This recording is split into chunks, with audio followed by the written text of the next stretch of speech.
1. This is the story of Yuzukura Taishi, an absolute bottom-tier F-ranker in a world of magic. He once befriended a strange little slime named Peru when he was just a kid. But circumstances tore them apart, forcing him to leave. Years later, everything changes. School bullies drag him into a deadly double S-rank dungeon, leading to an impossible reunion. Peru is back, but now he is an insanely powerful double S-rank monster. A new contract binds them together, kicking off their ultimate fight for survival. Together, they conquer dungeons and face terrifying threats side by side. But let us dial things back to where this crazy journey actually starts. Taishi used to have a precious bond with that little yellow slime named Peru. Yet he had to abandon him, entirely alone, terrified. Suddenly, Taishi snaps awake in his classroom, wondering why that old memory is haunting him. Right on cue, a gang of nasty bullies surrounds his desk. Not good. They mock his pathetic F-rank status and demand to know if he finished their homework. Then, the ringleader of these thugs steps forward to take over. This is Kasai, sporting flashy blonde hair and a smug attitude that screams trouble. He leans in, ready to escalate things and make Taishi's life a living hell. Right before he can cast a spell, a girl named Akazuki Karin steps in. She is absolutely gorgeous, and she demands that he back off. Karin warns him that she is going to report his behavior. Unauthorized magic is strictly forbidden. This sudden defense catches everyone off guard. The surrounding students immediately start snickering, whispering that she must have a crush. Now, Karin is famous for her beauty and gets confessed to constantly. But being associated with a low ranker puts her in a highly awkward spot. Kasai sneers, visibly annoyed, and reminds her of the massive gap between them. He is a C-rank hunter while she is just a D-rank, claiming he could easily break her. But Karin is not some fragile damsel in distress who bursts into tears. She stands her ground, completely unfazed, not even a single flinch. Fortunately, the teacher slides the door open and orders everyone back to their seats. Today, they are diving into the history of dungeons, classic stuff. He asks the class if anyone knows where the very first dungeon spawned. Nobody speaks up, which is expected since solid records do not exist. Decades ago, these portals, monsters, and raw magic suddenly flooded the planet. That single event flipped human society entirely upside down, reality shattered. Certain dungeons brought sheer chaos, while others birthed massive new industries. Humanity was handed unprecedented opportunities. Soon, a brand new goal united the world. They had to conquer every single dungeon and reclaim their future. This marked the dawn of a heroic new age. Now the teacher shifts into counselor mode. He urges his students to carefully choose their future career paths. They can become dungeon raiders, professional monster hunters, or elite combatants. Farming experience points will raise their ranks.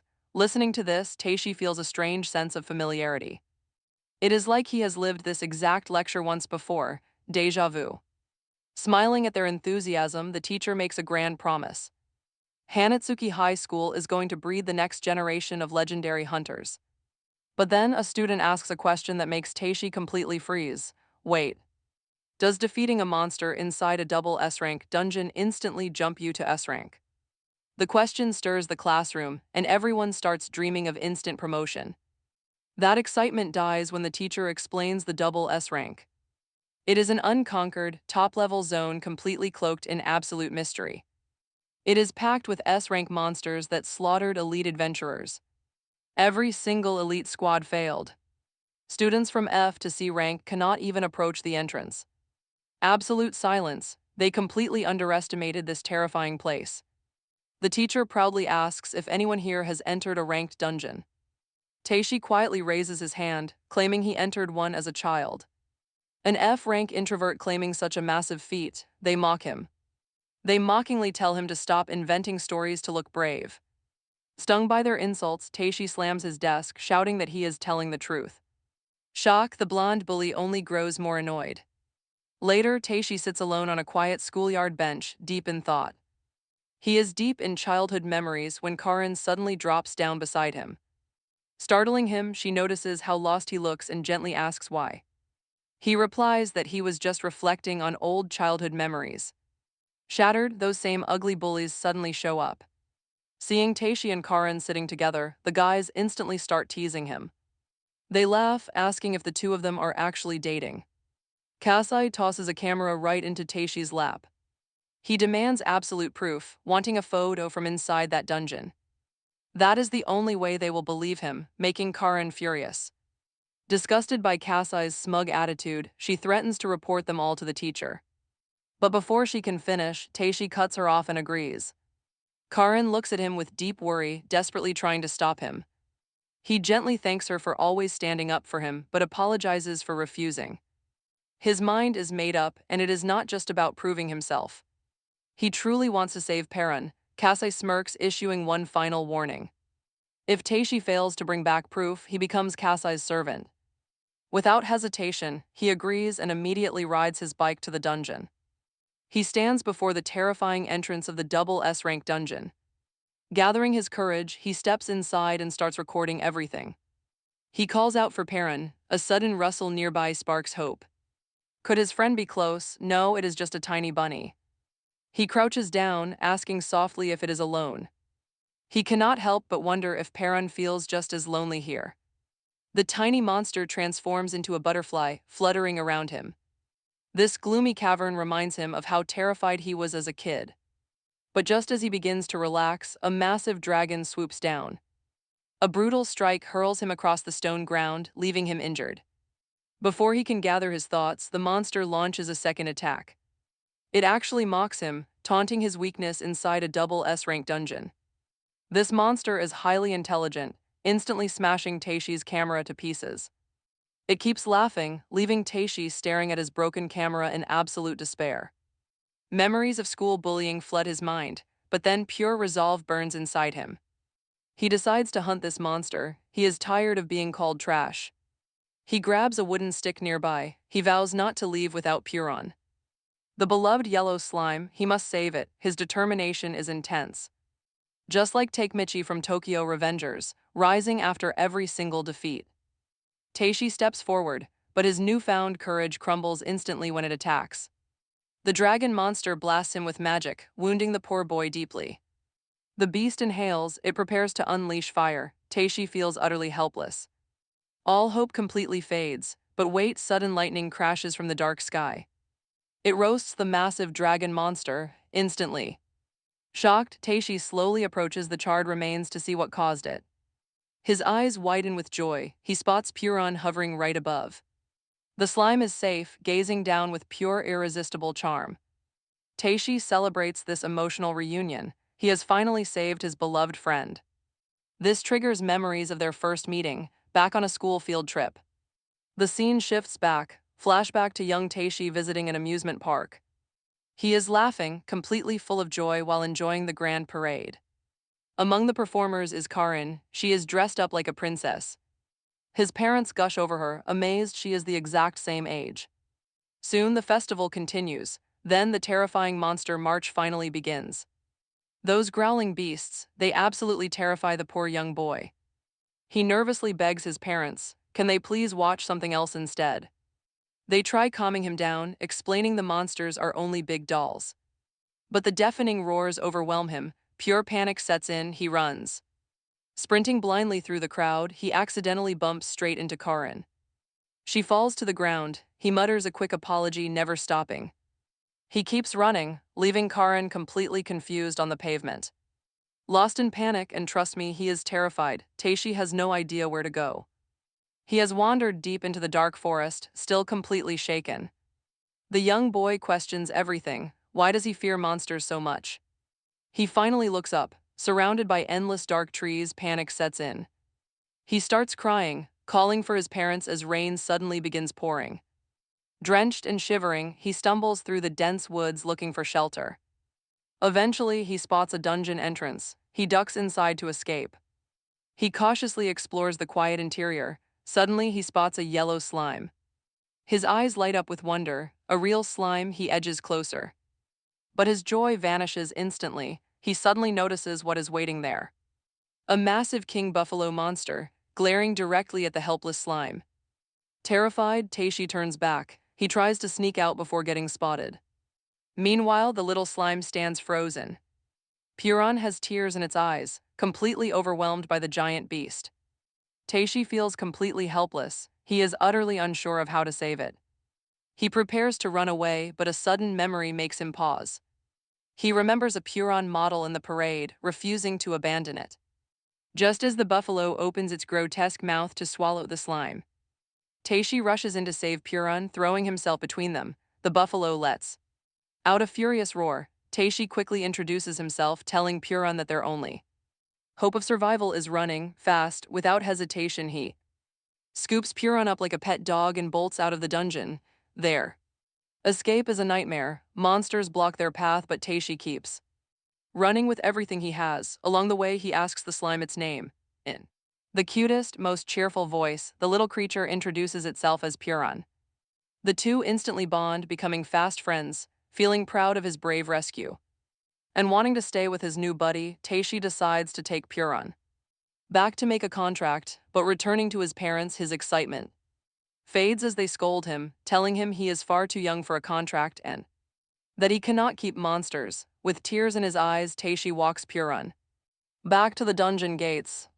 Seeing that Puron looks hungry, he offers him some bread, which the slime happily gobbles up. Taishi keeps crying, knowing he cannot take Puron with him. Because he is too weak, he gently promises that one day he will return to make a contract after becoming stronger. With that, he says goodbye. Puron walks back into the dungeon with a bright smile, but from behind, Taishi can see his deep loneliness. Later, Taishi learns that the exact place where he met Puron is actually an S-rank dungeon. To make a contract with Puron, he must grow stronger, but he has no skills to help him. 6 years pass and Taishi remains exactly the same. He is still just an F rank. But everything changed for Puron, who became insanely strong. Now back to the present, where Taishi holds Puron in his arms, showering him with affection. Puron still has that same adorable face, but now he has a scar above his eyebrow, giving him a cool bad boy look. Tears well up in Taishi's eyes as he finally reunites with Puron after so long. He is amazed to see how powerful Puron has become, while he remains too weak to form a contract. Puron climbs onto Taishi's shoulder, snuggling into his neck as if urging him to finally sign. Taishi refuses, saying he is still too weak to stand beside him, but Puron suddenly uses magic, and Taishi's appearance suddenly shifts. He turns into an incredibly handsome boy. A scar forms over his eyebrow, looking as if Puron has possessed him. A glowing status window flashes in front of him, asking if he wants to make a contract with Puron and inherit his powers. Taishi stands in shock, completely speechless at what just happened. He is completely baffled by this sudden turn, but seeing how excited Puron is to form the bond, he smiles and gladly accepts. A sudden flash of lightning shoots across the sky, and in the next moment, Taishi returns to his innocent self. He feels no changes in his body, and Puron is nowhere to be seen. Just then, a memory flashes in his mind of a teacher warning that it is impossible to negotiate with monsters stronger than yourself. Feeling disappointed by his own weakness, Taishi sighs, but suddenly Puron cheerfully pops up right above his head. Taishi lets out a sigh of relief. Overjoyed that he did not lose him, he quickly apologizes to Puron, saying the contract completely fails because he is still far too weak. But then Puron flashes a look that startles Taishi. Suddenly, a new skill wakes up: the ability to see hidden status screens. He scans the area and freezes in shock. Puron is actually a double S-ranked monster, and so was that giant dragon. Taishi wonders aloud if this is one of Puron's hidden skills, but the cute little slime does not reply. He is way too busy drooling over the cooked dragon carcass. Puron stares at the massive feast with such intense hunger, looking ready to swallow the entire thing in one gulp. Watching this, Taishi remembers seeing monster meat for sale and wondering how to store it. Then a memory sparks. He recalls seeing a storage skill on Puron's status screen. He instantly orders his cute little companion to store the entire dragon. Puron swells up, stretching his mouth open wider than physically possible, sucking the massive beast down in one clean gulp. Taishi watches in awe. He kneels down to praise his friend, and Puron absolutely loves the attention. They start walking, chatting and laughing as they remember the day they first met. He stops. Puron senses something close behind them and whips around. Taishi looks too and completely freezes in horror. Right behind them looms a terrifying monster called the Queen Spider, sporting a grotesque human face. On a giant spider body, without any warning, the creature lunges. Perun leaps in, wrapping around Taishi to form a protective suit of armor. They take off running, but the furious queen spider is right on their heels, spraying a deadly stream of acid that melts through the solid stone. They skid to a halt. Taishi quickly warns his partner to be careful. Perun detaches, launching himself directly at the giant creature's head. Taishi instantly realizes that has to be the weak spot, but before Perun acts, the spider grins, shooting a direct blast of poison right at him. It hits, Perun melts right before his eyes. Is this really the end? Suddenly, Taishi's body erupts with light, transforming him back into his handsome form. With one swift swing of his blade, he severs all the spider's legs. Mid-swing, he realizes the contract actually succeeded after all. Filled with confidence, he leaps forward and strikes hard, slicing the queen spider's head clean off. With the threat gone, they power down. Returning to normal, together they keep walking through the dark dungeon, laughing and chatting about their wild fight. Soon, Taishi makes it home, with Perun riding on his bike, only to find absolute chaos inside. The place is completely trashed, like a group of girls packing up in a massive hurry, leaving everything scattered behind with zero plans of ever coming back. While Taishi frantically starts tidying up the mess, Perun bounces around, exploring every single corner, embarrassed by the state of his home. Taishi cleans as fast as possible, but Perun stops wandering, freezing in front of some framed pictures on the shelf. They are his late parents. Taishi softly explains they passed away, leaving him alone. He lights some fresh incense in front of their photos, looking a bit heavy-hearted, but Perun chirps up happily to comfort him. Taishi smiles, feeling truly glad to have his little partner by his side. Out of nowhere, Perun starts making strange noises, and Taishi instantly guesses why. The little guy must be hungry. He rushes to the fridge, hunting for a snack. But inside, there is only a sad jar of Kewpie mayonnaise. Sighing, he looks at Perun. He admits he is completely broke this month. He dreads having to live on just mayo. Just then, Perun morphs into a massive black dragon, trying to explain something. It has a whole dragon stored away. Taishi immediately catches on. Since monster meat is sold at markets, they could actually cook this beast. They just need some proper instructions, but how do they get the beast out? He wonders if simply giving Perun a direct order would release it. But summoning a colossal dragon right in the middle of a neighborhood, that thought makes his heart skip a beat. Houses would be flattened in seconds. Terrified, he begs Perun to be extremely careful. The slime nods and slices off a single piece of the dragon tail, just enough for a meal. Taishi grabs a kitchen knife, thinking he can prep it like normal meat, but the second he tries to cut the flesh, the blade snaps. He stares in absolute shock. This is double S-ranked meat, way too tough for a normal knife. Looking back, he sees Perun literally melting from hunger, completely drained. He stares, wondering how his tiny slime friend grew so incredibly powerful. There must be a wild backstory here. But he decides not to pry. They will have plenty of time later. For now, he has no other choice but to ask Perun for help. The slime happily brightens up and gets ready to cut the giant meat itself. Soon, Taishi and Perun are sitting around a table packed with delicious dishes. Taishi smiles warmly, telling his little buddy not to force himself. It is totally fine if he cannot finish all this food. Perun gets super excited hearing that, but Taishi is about to regret it. In the blink of an eye, Perun goes completely wild. It inhales every single dish, plates and all. Taishi stares in absolute horror. Perun is still hungry after that massive feast. Taishi cannot believe his eyes. Determined to keep his promise, Taishi heads back to the kitchen for round 2. Once the fresh batch is ready, Perun gulps it down instantly. But the hunger remains. Taishi prepares an even bigger pile of food. He cooks a bigger batch than ever before and sets it down. Once again, Perun devours it all. The slime eats an entire dragon worth of food. Finally, after what feels like a never-ending eating contest, the little guy lets out a happy sigh, completely full. Next morning, Taishi gets ready for school, while brushing his teeth. He stresses about their food budget and the massive hunting trips ahead. But simply being with Perun brings him a massive amount of pure joy. He gladly plans to keep cooking. Slipping on his coat, he glances at Perun, who is still sleeping peacefully on the bed, and approaches. Seeing the little guy rest, he realizes the friend he searched for is right here on his own pillow. This moment feels completely unreal. With Purin right beside him, he feels like he finally found his family. He wants to wake Purin up for school, but then he remembers. Memories of the brutal bullying there come rushing back, afraid that Purin might see. His pathetic side, Taishi decides to slip away alone, but as he turns to leave, Purin wakes up, hops onto his shoulder, and softly nuzzles his cheek. Taishi gently strokes his friend, telling him that breakfast is served and Purin should eat.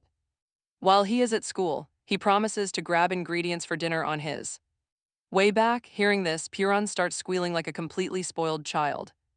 Taishi tries to quiet him down, explaining he cannot bring him along, but Purin only whimpers louder. With no other choice, Taishi finally agrees to bring him, provided that Purin stays safely hidden inside his bag. Taishi arrives at school, and as he crosses the courtyard, Kasai and his two nasty lackeys march right up to him. Kasai drapes an arm over Taishi's shoulder with a smug, arrogant grin, saying they need to settle that little promise from their last meeting before class. With a snap of his fingers, he barks at Taishi to follow him. Kasai and his gang drag Taishi into a corner and kick him hard, sending him crashing to the ground. They laugh, mocking him about whether he enjoyed playing hero in that double S rank dungeon. Taishi slowly stands back up, holding his bag tight. His look is completely calm, confident, and unlike his old weak self. He looks them right in the eyes, telling them that yes, he actually had a blast, all thanks to them. This sassy answer pushes them right over the edge. They demand the footage they had they wanted, but wait, Taishi suddenly remembers the recording camera that got totally wrecked by a monster. He freezes, realizing he totally forgot. Panic sets in. How will he ever pay them back, especially since he is completely out of money this month? Taishi remains silent, and Kasai loses his temper. He steps forward, ready to blast Taishi with magic. Suddenly, Purin bursts out of the bag, shocking everyone in the room. Kasai and his buddies laugh, mocking the tiny, seemingly weak little slime. Utterly confident, Kasai unleashes a wave of magic to strike Taishi, but this time, Taishi channels his own energy with Purin's help. A sudden blast of energy erupts as Taishi counters the strike, forcing Kasai straight to his knees. Total shock. The bullies can only watch as their leader struggles. The others charge in, but Taishi effortlessly dodges their furious punches with absolute ease. This new, dominating energy leaves the gang completely shaken. For the first time, they see a side of Taishi that genuinely terrifies them. Before long, whispers of the crazy fight spread across the school. Karin hears the gossip and runs to the courtyard, only to find Taishi standing right in front of a cowering Kasai, a chilling and dangerous look in his eyes. He demands that Kasai apologize for all the past bullying if he wants any mercy. Without even realizing it, Taishi's face mirrors the exact cruel expression his bullies once wore. Gripped by a toxic sense of pride, a humiliated and furious Kasai rises to his feet, trying to strike back. Taishi steps forward with a terrifying aura. His presence is so overwhelming it feels completely unnatural. But right as he's about to crush Kasai, Karin throws herself into the crossfire, and his devastating blow ends up hurting her instead. Karin immediately crashes right into Kasai, sending him flying backward into his lackeys. Taishi runs over, reaching out a hand to help her up, but she angrily slaps it away, warning that he can't become like she. Reminds him of his kindness. Those gentle words hit Taishi deep in his soul. In an instant, he realizes he is turning into the very monster he despised. Just like Eren, who hated the Titans only to become one of them. A little power has already made him hurt someone he actually cares about. He quickly apologizes to Karin, telling her she needs to see the nurse. But she shakes her head, insisting she is fine and they should head to class. Before they can even move, Kasai lunges. Taishi utters one word: seal. Instantly, his power triggers. Kasai's strength is completely suppressed. Just like Toge in Yumaki's cursed speech, Taishi stares the bully down. Your power is sealed. If you want it back, you will have to find me. Terrified, the bullies run. Taishi immediately rips off a piece of his uniform. He gently wraps the fabric around Karen's bleeding arm to stop the flow. Karen tells him not to ruin his uniform, but he replies that it is fine. Today is his last day. He is officially quitting school for good. He sincerely thanks her, then silently turns and walks away with a heavy heart. The next day, Taishi arrives in casual clothes to finish his withdrawal paperwork. Other students spot him near the office, stunned by his unexpected arrival. Whispers echo through the hallway as everyone tries to figure out why he is leaving.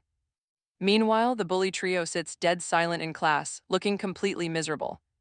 They know they messed up, and honestly, they deserve it. On his way home, Taishi suddenly runs into Karin and asks about her injury. Karin smiles, telling him she already went and got it fully treated. Feeling terrible, Taishi apologizes again, insisting he never wanted to hurt her. Karin reassures him with a gentle smile, showing her arm to prove it. Relieved, Taishi then asks why she was standing near the school gates. Karin explains that she had to leave school early for urgent business. She had to go. When she asks about his withdrawal, Taishi cuts in to downplay it. It was easy, almost like the staff was already expecting him to leave. With sadness in her eyes, Karin asks him to keep coming to school. Taishi gently thanks her for her deep concern, but firmly tells her there is no going back. No going back, she got hurt today because of him. He has all this overwhelming power, but completely failed to control it. If this happens again, he might put the entire school in danger. Staying in school after everything that occurred would just be incredibly selfish. To use his powers properly, he must become a real ranker. Karin knows he must be incredibly lonely, carrying this heavy burden alone. Right then, Porun suddenly pops out of his backpack with a cheerful face. The little creature tells her not to worry as long as they are together. Seeing this, Karin finally understands the real source of Taishi's strength. She truly believes in him, fully supporting whatever path he chooses next. Taishi knows she has helped him so much and wants to repay her. Before they go their separate ways, they decide to exchange phone numbers. They promise to keep in touch, and she waves goodbye with a warm smile. But shortly after, Taishi receives a call from an unknown, mysterious number. The girl on the other line tells him to save her number and repay her. That makes the caller pretty obvious. She has been trying to tell him this for a really long time now, but she never quite found the right words. She finally manages to say she always believed in him from the start. She adds how glad she is that he survived that double S-rank dungeon, then quickly hangs up. Her words leave Taishi blushing hard. He walks away feeling incredibly happy. Knowing the wealthy heir of the Akazuki group is backing him is insane. She is not just school royalty, she also works as the group's exclusive star model. Meanwhile, little Porun sits on his shoulder looking pretty jealous. Across town, Karin sits quietly inside her car, calling the hospital to ask about her mother's condition. The voice on the other end tries to soothe her, telling her not to worry because everything is going to get better, even through this incredibly tough situation. Karin stays positive, fully confident that her mother is going to recover. Now that Taishi and Porun are completely free for the day, they wander around the city. Aimlessly, since he is no longer a student, Taishi starts planning out his next steps, considering finding a quick part-time job to pay the bills. Suddenly, a massive growl. Porun's stomach is screaming from his shoulder. He's starving. Taishi quickly checks his account balance first. Thankfully, there's enough. They can afford a pretty decent meal. They enter a diner. Taishi tells the host it's just the two of them. He warns them that the little guy eats like crazy and requests a spacious table. Right on cue, Porun starts devouring plates like an absolute bottomless pit. He eats so much that the kitchen completely runs out of food and shuts down. With a full belly, Porun looks completely happy and fully energized again. Taishi is glad he's happy, but his face drops when he checks his balance. Things are looking pretty grim. His cash is low and living expenses are high. To keep supporting Porun, he realizes he needs to start making money fast. While wandering the streets, they happen to pass the Dungeon Association. Taishi figures this is his best shot. He steps inside to look around. To his surprise, it is incredibly quiet. At the desk stands a bald receptionist. The guy has a pretty arrogant vibe, looking almost like a strict temple monk. He welcomes them to the branch and coldly asks what brings them in. Taishi silently wonders how a guy this rude even got a front desk job. He acts incredibly strange, behaving in a way that doesn't fit his stiff attitude. Repeating his question, he demands to know their business. Taishi explains his purpose. He is here to sell some valuable items to the association. Before he can even mention the Black Dragon, a TV report distracts them. A news report warns about students ambushing exhausted hunters. They target rankers who just finished fighting high-level monsters. These kids lie in wait, attack the weak rankers, and steal their hard-earned loot.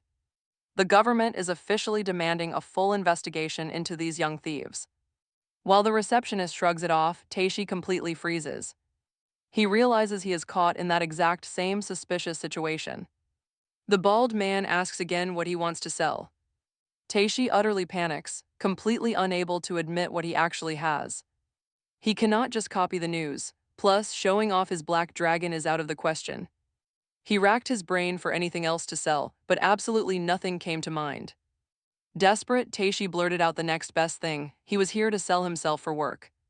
He wanted to take on a request. When the receptionist asked for his rank, Taishi answered honestly. The bald guy pointed him to the volunteer desk, the only spot hiring F-rankers. But those low-tier volunteer gigs had a massive catch. They barely paid anything at all. He could not even cover basic rent, let alone feed a hungry magical beast. Taishi needed some serious cash to keep Peron well fed, so he demanded a B-rank quest. He confidently declared that he and his little buddy could easily handle B-rank threats or higher. The receptionist glanced down at the tiny blob sitting on his shoulder. He raised an eyebrow, asking if this little jelly was the powerhouse partner. Taishi proudly introduced Peron, promising they would crush any mission he gave them. The man just stared at the slime, obviously not taking this kid seriously. So Taishi pulled out his secret weapon, the ultimate orphan puppy dog eyes. He whimpered about having no parents and needing food money, totally breaking the tough receptionist. Soon, the bald guy was sobbing like a certain giant stone pillar. He wept about how the association always supports passionate young blood. He wanted to help those struggling to make it big in the brutal ranking world. Wiping his tears, he slid a paper across the desk, a B-rank request sheet. The goal was to collect high-grade mana grass near a dangerous negative dungeon. The best part, no actual monster hunting was required. This rare grass was essential for brewing top-tier mana recovery potions. Without these capsules, high-rank hunters would never survive the deep raids. Taishi got incredibly excited because this sounded like an absolute walk in the park. Making 1,000 yen per stalk meant a quick harvest would cover months of rent. The kind receptionist even handed him a detailed map of the safe paths. It highlighted zones with low monster activity, keeping the rookie out of trouble. We learn this bald guy is Takaharu Goichi, telling Taishi to stay in touch. Giving a warm farewell, our main character set off with his trusty slime companion. Takaharu watched them go, thinking this weird rookie and slime duo might actually go far. Following the map, they soon arrived at the dense forest holding the dungeon. The dark woods felt heavy, carrying the unmistakable chill of a B-rank threat. Thankfully, the map was super detailed, clearly marking out all the explored zones. While searching, they spotted a strange, glowing flower pulsing with residual magical energy. But since they were here for mana grass, they had to keep moving forward. Taishi could have easily cheated using his appraisal skill, but he chose to search manually. Suddenly, a terrified scream cut through the quiet forest right behind them. A young guy named Nito was plummeting from the canopy, but Perun leaped into action. Instead of face-planting into the dirt, the falling stranger landed safely on the bouncy slime. Up close, they realized he was actually a boy, despite his incredibly feminine features. Taishi helped him up, asking what on earth he was doing up in a tree. The boy held up a magic stone, explaining he climbed the branches to grab it. Taishi noted that mana grass is way more valuable here, but the boy admitted he was a shut-in. He purposely hunted in secluded areas to completely avoid running into other hunters. Taishi still couldn't fathom why anyone would go to such extreme lengths for common stones. He offers to help them collect those magic stones, but Taishi cuts him off. They are here for mana grass, not rocks. The kid smiles, knowing exactly where to look. He actually knows a spot. When Taishi asks how many they need to gather, he replies that 10 stalks should do, but then he mentions seeing several hundred nearby. This news completely stuns Taishi. Now he is vibrating with excitement. He needs to know right now where all this grass is actually growing. The kid explains he heard some rumors about a massive field of rare herbs.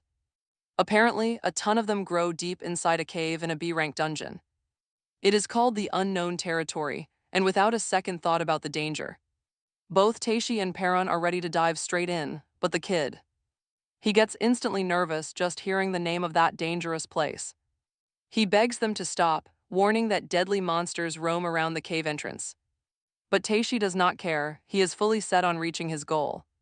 He needs that grass, and he knows the stuff outside will not cut it.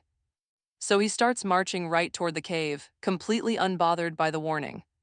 He even drags the terrified kid along with them. Talk about a risky move. Soon they are crouching behind a bush, peering closely at the dark opening ahead. The kid whispers that this is the place, but he begs them once more. Taishi is not listening. Instead, he just sends Perun inside first to scout. A few strange sounds echo from the dark, and they cautiously step inside. Right there on the damp floor lies a massive, completely lifeless dragon. The kid panics. He says it is a C-rank monster. Taishi is not shocked at all. The kid, however, is totally speechless, and then the truth hits him. Perun took care of every single beast in the room, but suddenly things shift. The ground starts violently shaking. It is a massive B-rank stone golem. It seems Perun missed this one because it was hiding quietly behind a boulder. While the others were being destroyed, this beast stayed hidden. Taishi takes action. He tells the boy Nito to take cover, then charges straight toward the massive monster. With some quick help from Perun, the golem is shattered in mere seconds. Nito is completely mesmerized, defeating a high-tier beast in a single strike. That is honestly insane. He frantically asks what their actual adventure rank is. On the verge of tears, Nito begs them to be more careful. He insists they need to recognize their limits instead of playing with fire. But then they spot a very rare plant growing nearby in the dirt. Nito tries to explain its deep history, but Taishi and Perun do not listen. They are way too busy examining the other flora to pay attention. They keep moving forward, while Nito remains completely lost in his own thoughts. He is still trying to guess their rank, thinking they must be top tier. Taishi laughs it off, saying it is all about the power of friendship. That bond made Perun strong, and Taishi hopes to reach that level someday. Nito is deeply touched, saying he wants to learn from their incredible connection. Suddenly, Perun spots a mysterious glow coming from a dark corner and runs over. The others follow him closely, only to discover something absolutely breathtaking. There are literally thousands of mana grass stalks growing across the cavern floor. This is enough to keep them stocked for years, rather than just months. To cover their living expenses, Taishi packs away some herbs before they move. But Nito gets pretty tempted to grab a whole lot more. Taishi has zero greed, he only takes what he absolutely needs. He reminds Nito that other creatures in these woods need to survive too. He advises him to only gather what is necessary, and Nito agrees. They leave the cave together, completely happy, but peace never lasts. Just as things look fine, a huge monster lunges out from nowhere. It targets Nito, who has absolutely no clue that danger is right behind him. The beast looks like a giant, upright buffalo standing on two legs. It proudly stands over Taishi after swallowing Nito in one gulp. But that victory is cut short when heavy punches hit from inside. Suddenly, Nito bursts right through, completely drenched in sticky slime. It turns out Peru stuck to Nito right before the beast gulped him. That slime shield kept him safe. Watching this, Taishi finally breathes again. He immediately runs straight over to Nito, asking if he is okay after that nightmare. Shaking and terrified, Nito stammers that everything just went pitch black. Next thing he knew, something soft and warm was wrapping around him. Tearing up, he thanks Taishi for saving his life. Taishi just sighs in relief. He quietly mutters that he is just glad he actually protected someone this time. He admits with a heavy heart that he never wants to lose anyone again. Deeply moved, Nito throws his arms around Taishi and squeezes him tight. He promises he will never die on him, but right during this moment, poor Peru gets squished right between them like a tiny jelly sandwich. Later, Taishi and Nito arrive at the local dungeon association together. The packed lobby is too much, making the introverted Nito super nervous. He clings tightly to Taishi's sleeve, and Taishi gently tries to reassure him. At the front desk, Takahara welcomes them with a very warm smile. Taishi greets him back, but Nito is still incredibly on edge. He spots a scary, tough-looking guy nearby and hides right behind Taishi. To break the ice and ease the mood, Taishi introduces Nito. He explains that they are here to hand in their completed quest. Takahara is quite impressed. Meanwhile, the stone Hashira's spirit gets incredibly emotional. As the spirit cries, Takahara asks Taishi to hand over the grass. But the moment Taishi actually presents the items, the receptionist's eyes widen in absolute shock. The sheer amount gathered in such a short time is flat out impossible. He immediately suspects that Taishi sneaked into the cave in the uncharted territory. That area is supposed to be guarded by a terrifying boss called the King Wild Boar. He asks Taishi straight up, but before he can even speak, Nito cuts in. He excitedly blurts out that Taishi took down the giant beast with one hit. Takahara just stares at them, completely speechless. Then Taishi drops another question. He asks if they can sell the monster's bones and meat too. Nito looks confused. He reminds him that the meat was supposed to be for little Peru. Taishi clarifies that only most of it goes to Peru. He wants some quick cash. Takahara takes a deep breath to calm down. He explains what this really means. Defeating that beast means they basically cleared a high B-rank dungeon. Naito and Little Peru are absolutely thrilled. Takahara tells them to hang on while. He wraps up the payment details, but as he works he can't help wondering how.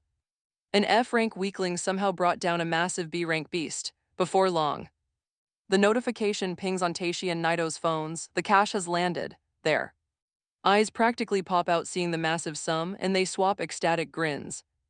Takahara reveals their incredible loot ranks in the weekly top 5, then asks what they plan to do with all that cash. Taishi says he will pay off his massive rent backlog and buy endless food for Peru. The clerk smiles warmly, wishing them the best and promising to call if new jobs pop up. As the two walk away, other hunters stare at them with a mix of jealousy and wonder. Meanwhile, Takahara hopes to see Taishi again soon. Once they step outside, Naito turns and offers a genuine thank you. He admits meeting Taishi and Peru changed him, realizing life is about more than just surviving. He wants to live with absolute honesty from now on. Taishi smiles and offers a warm word of encouragement, knowing Naito can do exactly that. Naito waves goodbye, promising that by the time they meet again, he will be much stronger so they can officially party up. As Naito heads off, Taishi looks down at Peru and gives him a soft pat. He whispers that since they partnered up, he's met nothing but amazing folks and made real connections. Next stop, clearing that rent and a major shopping spree. Peru literally bounces with excitement. The pair spend the rest of the day checking out shops, trying on clothes, and eating delicious food. They laugh and play through every single moment, cementing their unique bond.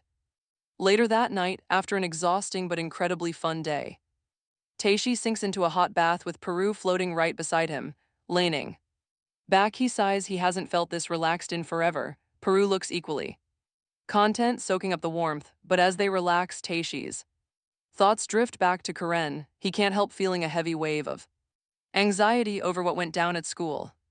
Suddenly, Peru splashes some water to snap him out of it. Taishi looks down, realizing the little guy is gently urging him to just reach out to her.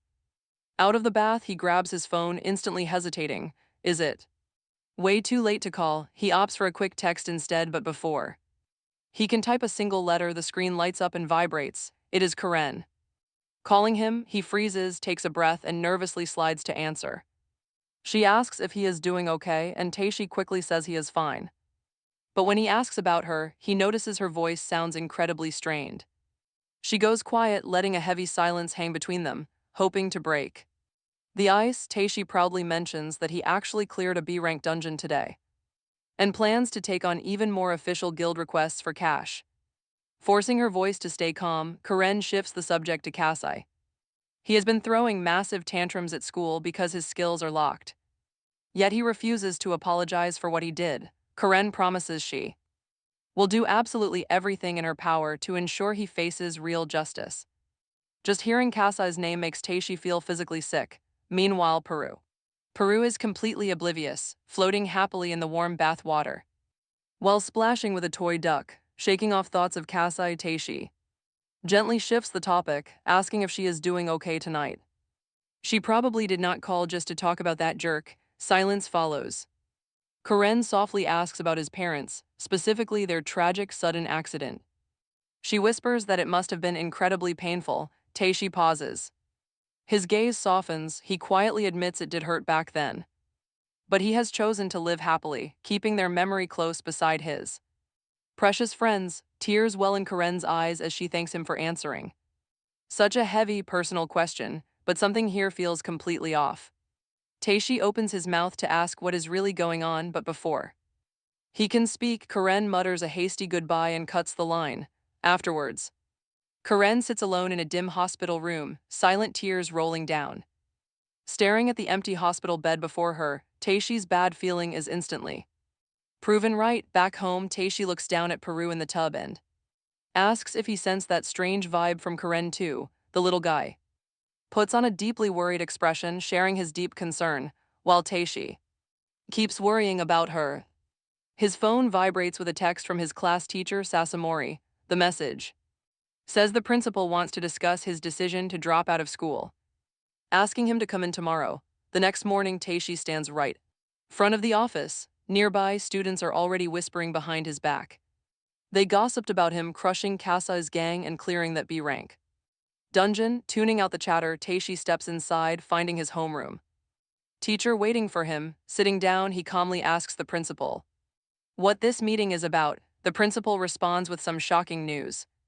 His expulsion has been officially cancelled. Taishi is completely stunned. Sasamori explains that Karen finally revealed the true reason behind his sudden decision to quit. Fidgeting uncomfortably, the teacher quietly admits that he would have stepped in if Taishi had just mentioned the bullying. A bitter laugh flashes through Taishi's mind. He had tried repeatedly, but they ignored him. The principal quickly adds that daily attendance is optional. He only needs to turn in reports of his active dungeon raids.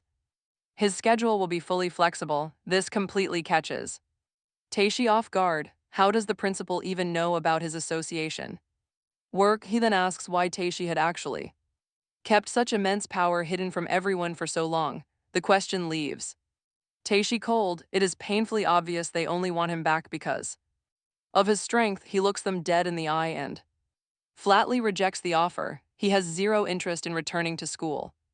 The principal barely flinches. Instead, he simply opens the door, calling Kasai and his cronies inside. The three bullies bow low before Taishi, muttering a forced apology that does not hold a shred of sincerity. Taishi watches this pathetic display in silence, completely unbothered, while little Peru, resting on his lap, growls softly and tenses up.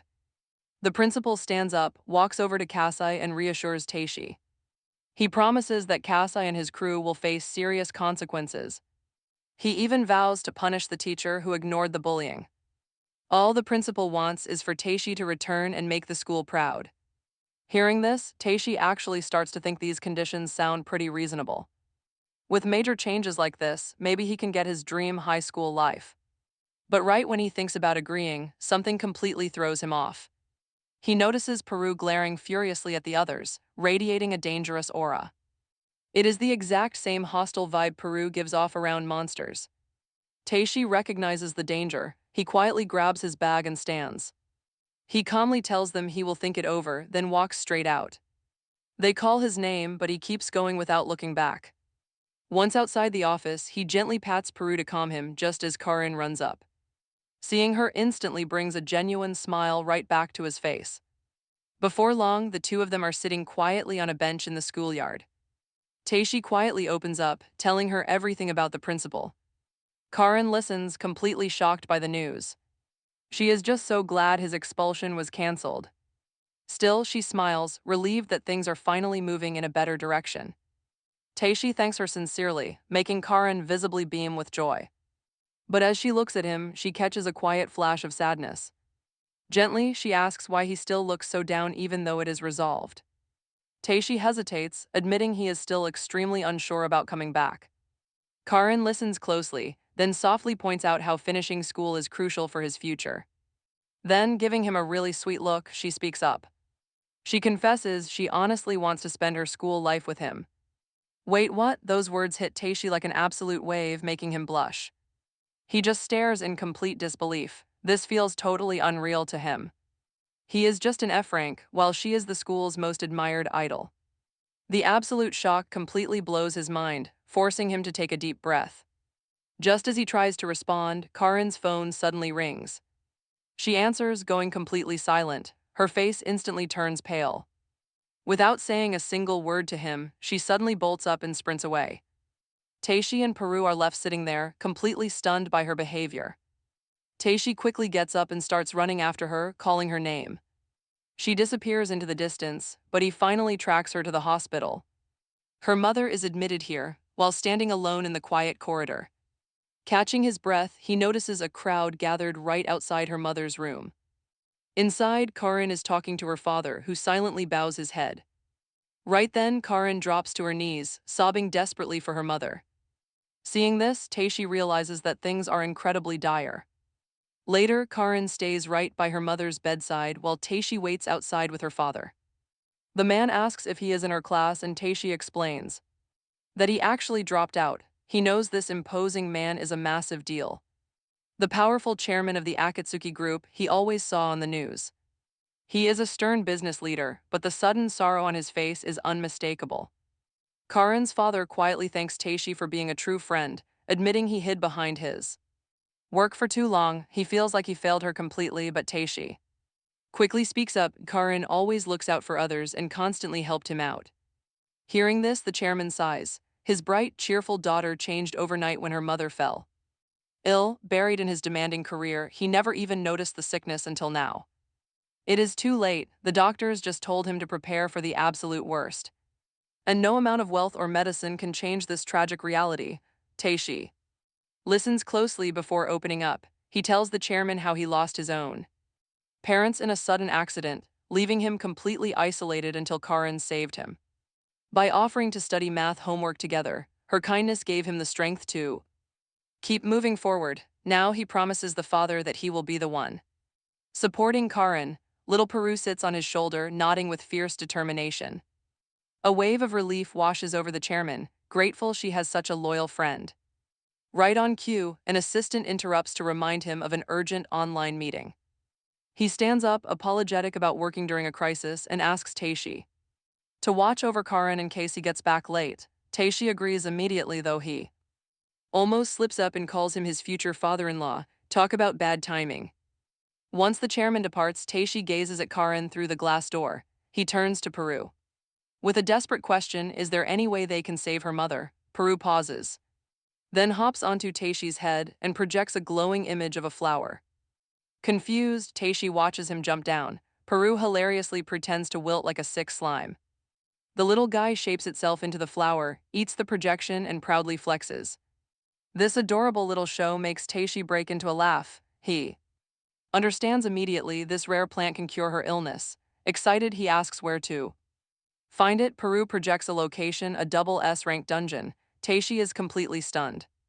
But he asks if Peru is absolutely certain. The slime just bounces cheerfully, so Taishi accepts the mission. Just as they start celebrating, Karin walks out and calls his name. Taishi quickly hushes himself, apologizing for the noise. Karin quietly says she is grateful he stayed. She gently suggests he go home since it is late. But Taishi insists on waiting until her father gets back. Once again, he nearly calls him his father-in-law but manages to catch himself. Karin tries to offer a weak smile, but her eyes are still full of sorrow. Taishi asks if she is really okay. She nods, whispering that she knows her mother will recover. Taishi reassures her, promising that he believes her mother will make it through. He keeps the secret healing plant to himself for now. Instead, he thanks Karin for her support and promises to repay her kindness no matter what. He asks her to trust him and hold on to hope. Hearing this, Karin blushes and smiles softly, holding on to that promise. Soon, Taishi and Peru head home to pack their gear. While packing, Taishi tells Peru that if they push deep into the double S ranked dungeon, they can surely find the flower, so they must be thoroughly prepared. He carefully fills his bag with all the gear he and Peru will need for a one-night trip. They stand ready, burning with resolve to conquer the dungeon and bring back that cure. Our adorable little slime companion, Peru, hops back onto his shoulder to accompany him. Soon, Taishi reaches the Taishi pedals toward the dungeon with Puron riding in the front basket. The slime is just enjoying the breeze. But as they park, the young man sighs deeply, dreading his sudden return. He never expected an SS rank challenge here. As they approach the entrance, they step inside the damp abyss, immediately encountering a massive, roaring beast. With Puron assisting him, Taishi effortlessly puts the first monster down. A heavy mace strikes his head from behind, cleanly severing his neck. The beast grins, thinking it won the day, but our hero plays smarter. The shock is real as Taishi's body suddenly dissolves into blue slime. Reappearing right behind the monster, he ends it with one precise strike. Standing together on a high cliff, they look down below. A massive, terrifying horde of monsters is crawling up to attack them. He mutters that the deeper they venture, the more these monsters seem to multiply. Puron nods, hoping this means the legendary flower is close. Leaping down to face them, Taishi prepares for a brutal fight. Activating his nuclear fission skill, he decimates the horde with Puron's support. With the dust settling, he collapses onto the cold ground, completely drained. Even with Puron's power, dealing with these threats is purely exhausting. He looks at Puron's worried face, wondering if his buddy is hungry. Apologizing for packing no food, he jokes they will have to forage inside. Suddenly, Puron tenses up, sensing a massive and hostile presence nearby. The slime glides toward the threat as Taishi tracks the movement. This dark, heavy aura is something he has felt once before. It belongs to the king buffalo, forcing the exhausted hunter back onto his feet. He demands the hidden beast step out as Puron climbs his shoulder. The massive king buffalo steps out, declaring their run ends today. Taishi freezes, completely horrified by the nightmare standing right before his eyes. The beast has undergone a massive, terrifying change since their last fight. Standing upright on two powerful legs, it completely defies its old shape. Even its face has morphed into a sinister, mocking grin. Stalking closer, it sneers that they are the only prey to ever escape. It whips its massive tail, but Puron leaps in to absorb the hit. Taishi stands completely frozen, unable to process the monster's insane speed. Before he can recover, the creature lunges from behind to swallow the slime. The beast was aiming for the slime on his shoulder all along. Strip away the slime, the monster taunts, and he is absolutely nothing. Once the protective slime is separated, tearing the young boy apart will be effortless. A heavy paw strike sends Taishi flying straight toward a jagged stone wall. Before hitting the rock, he quickly activates Puron's cushion skill. A soft gelatinous barrier unfolds, safely absorbing the entire devastating impact. Glaring at the beast, Taishi snaps that they will never be torn apart. The monster smirks, telling him his running days are officially over. He might be quick on his feet, but he's ultimately just dinner. Instead, Taishi channels Puron's true power, slamming the massive beast down. The king buffalo crashes hard, bleeding heavily as the boy sighs in relief. Taishi is completely starving and urges Puron to hurry up and find food. Otherwise, he is going to pass out, but just as they relax a bit, they hear a horrific roar. The dungeon monster is back, raging and screaming about. Shredding them to pieces, Taishi looks up to find the massive king buffalo monster towering over them in a brand new, terrifying mutated form, staring at this colossal beast. Taishi is completely overwhelmed by its crushing, heavy pressure. The king buffalo monster lets out a devastating roar that rumbles right through the entire dungeon, shaking the walls and threatening to flatten them. But Taishi does not even blink. Locked in and totally confident, he transforms back into his hero form. He openly mocks the giant beast, promising to end this in a single hit, no pointless suffering. He instantly unleashes his thunder of judgment, blasting the monster before sealing it away for good. The loud-mouthed beast made a massive scene, but gets sealed without any real struggle. As the dust clears, Taishi collapses right next to Puron, totally exhausted. He groans about his empty stomach, but they soon get a campfire going. They throw the fresh monster meat over the flames, staring with wide, hungry eyes, and drooling while they wait for the feast to cook. But Puron cannot wait a second longer. The little slime starts sniffing around and spots some wild mushrooms. Eyes glowing, the greedy little thing wiggles over and starts happily stuffing its face.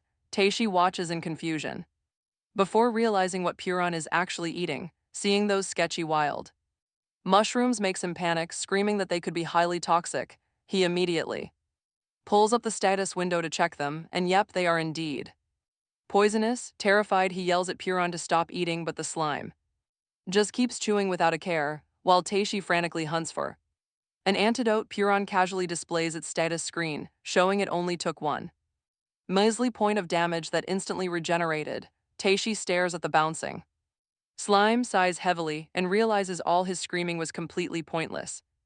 After absolutely stuffing themselves with cooked buffalo meat, Taishi and Puron are finally full and happy. The food tasted amazing, and after massive meal like that, there is only one option left: sleep. Taishi stretches out on his bedroll, exhaling a long sigh of pure satisfaction. He promises Puron they will go search for flowers later on. Hearing this, Puron beams with its usual cute smile and bounces happily, ready to tag along on any adventure Taishi wants. But as Taishi gently drifts off to sleep, the mood shifts completely. That adorable, squishy Puron suddenly changes. Its goofy little face sharpens into a fierce glare like it just flipped a switch. Silent and serious, the slime slips away into the shadows, heading off with a very clear mission. After a deep sleep, Taishi wakes up and stretches, feeling fully recharged. But as he looks around, his smile fades fast. Puron is completely gone. He sits up, calling out for his buddy. But the dungeon is dead silent, and then the realization hits him. This exact place holds some incredibly dark memories for Puron. He clenches his fist, filled with regret for forgetting what happened here. Washes over him, regret hits hard. He never should have brought Puron here. But after moment, he takes a slow breath to pull himself together. He knows exactly what he has to do: just focus. He can track that little guy down. He is absolutely determined. As he heads deeper into the dungeon, scanning every single corridor and listening for any sign of Puron, finally he stops, right in front of a dead end stone wall. He tilts his head in confusion. Something feels completely off. For some strange reason, he senses Puron's presence right behind that solid rock. Curious, he reaches out to touch it, and to his absolute shock, his hand passes straight through. Before he can even react, his entire body slips forward. He tumbles right through to the other side, hitting the ground with a rough grunt. He quickly scrambles up, looking around a hidden entrance. He mutters, wondering who on earth would even build something like this and what kind of secrets they were trying to bury. Just as he goes to brush the dust off his clothes, something ahead catches his eye. He looks up and the sight completely stuns him. Taishi cannot believe his eyes at the massive shrine towering before him, wondering what it is doing in a place like this. He also senses Puron's presence nearby. Calling out, he asks if the little guy is there. Finally spotting Puron huddled near a wall, he rushes over. He scoops Puron up, worriedly asking where on earth he had wandered off to. But Puron just cutely holds up a flower, catching Taishi off guard. He checks the flower's status, and get this, it is indeed the legendary herb that cures all ailments.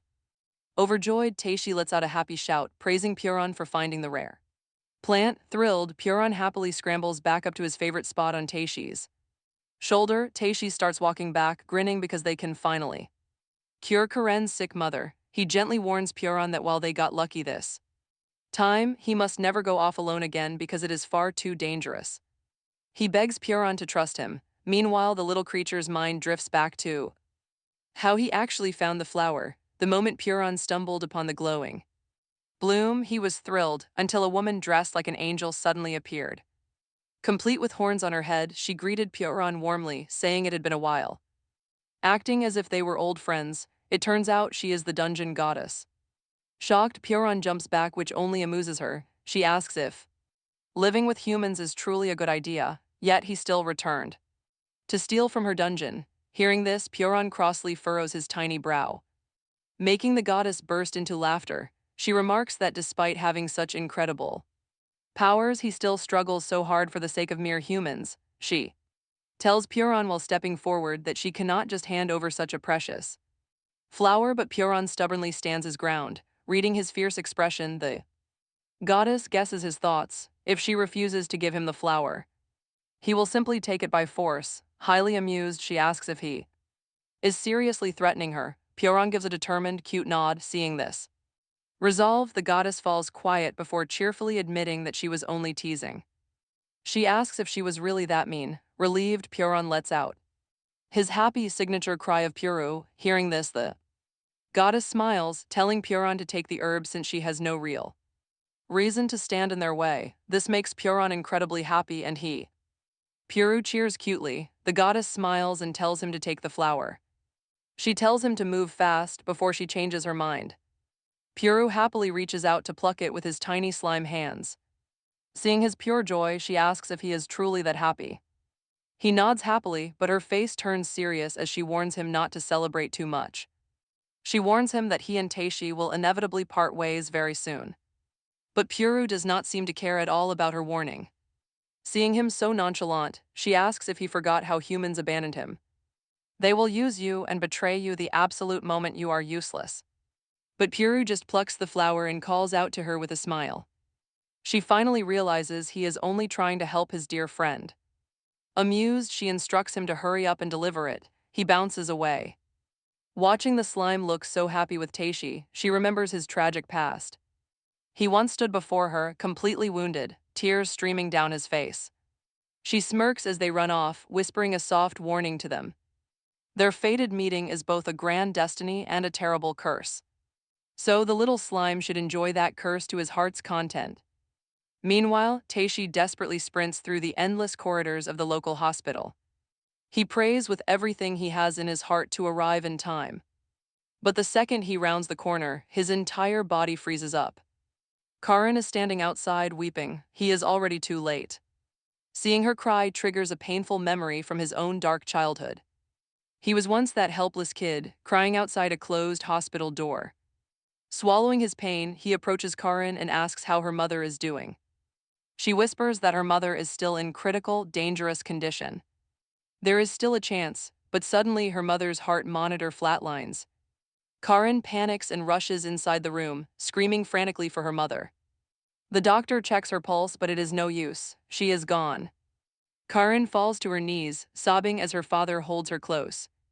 Watching her grieve, Taishi relives the day his own parents suddenly died. He cannot let this happen. Dropping his heavy bag, he steps in. He holds up the glowing flower, declaring they can still save her. He tells them this miracle flower comes from a double S-rank dungeon. It can cure any sickness on Earth. They must act right now. But everyone in the room, including Karin and her father, just stares. The nurse approaches him, gently asking him to step back and calm down. But Taishi refuses to back off, raising his voice even louder. Believe my words, he pleads, this flower can cure every single disease.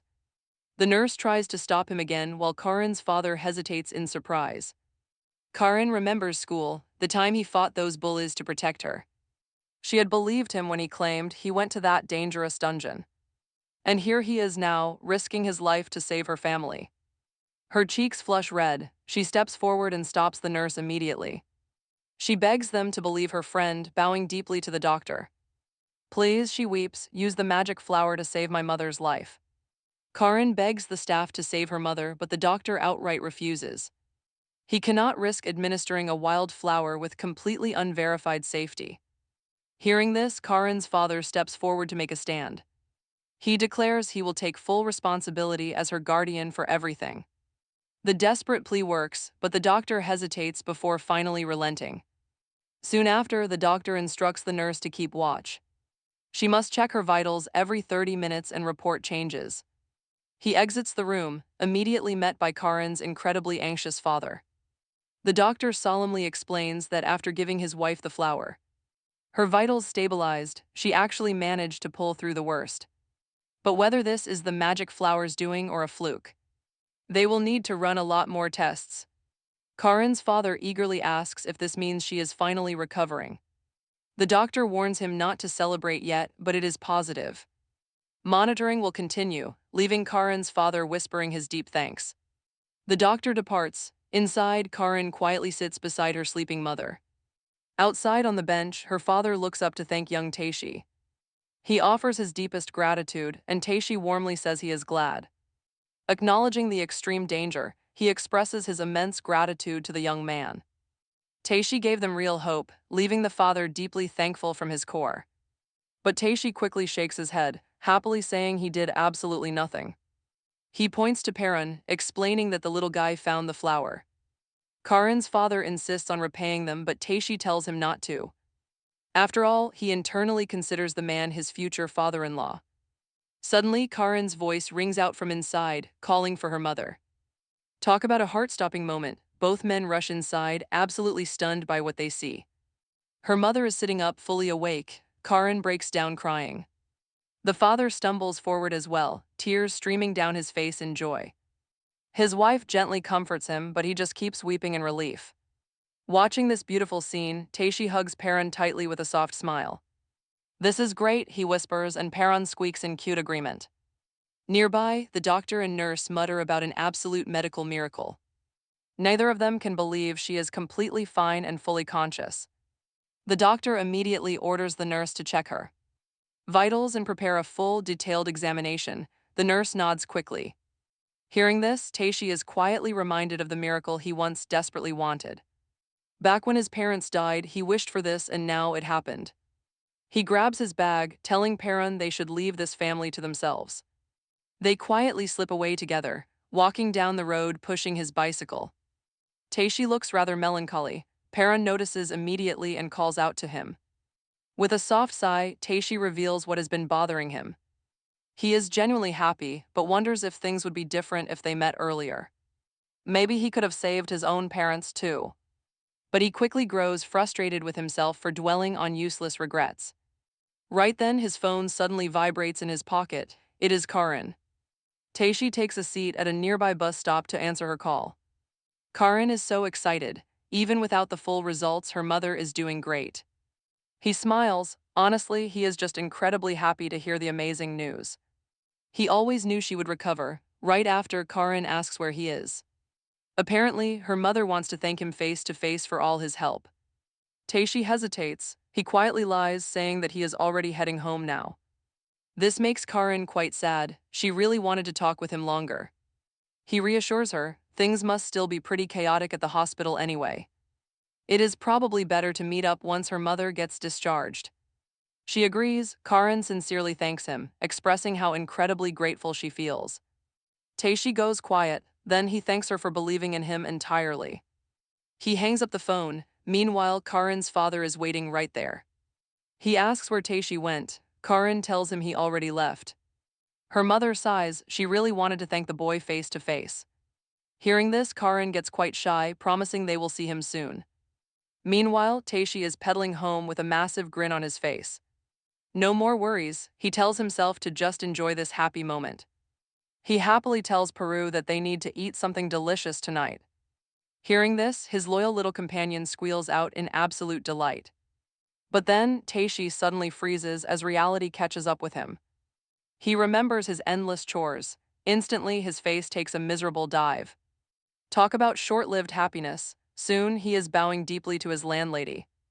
He apologizes profusely for the overdue rent, bowing with genuine regret. He even offers some gift sweets to smooth things over with her. Acting sweet, she happily accepts both his apology and the tasty treats. But then, her entire aura flips as she drops a highly passive-aggressive remark. She sarcastically warns him to give a heads-up next time he delays. Taishi starts sweating. He quickly promises to be much more careful next time. Beside him, Peru feels guilty too, closing its eyes apologetically. Next up on the apology tour, Taishi visits his old cafe boss. Wiping away tears, the emotional owner asks if he is truly quitting. Taishi apologizes sincerely, admitting he really should have told her sooner. Just then, a coworker steps in, absolutely thrilled with some news. Our boy is becoming an air anchor. They are both incredibly excited for him. They warn him not to forget them once he gets incredibly famous. Taishi just smiles. On his lap, Peru is grinning just as widely. They step outside together. Taishi waves and heads off on his way. The boss watches him leave, worriedly mentioning the dangers of his path. But the coworker reassures her that everything is going to be fine. After all, Taishi has got Peru with him. That is a reliable partner. Meanwhile, back over at the hospital, Karin sits right beside her mother. She is busy peeling an apple while happily describing Taishi's school fight. Her mother smiles softly. She has never seen her daughter talk like this.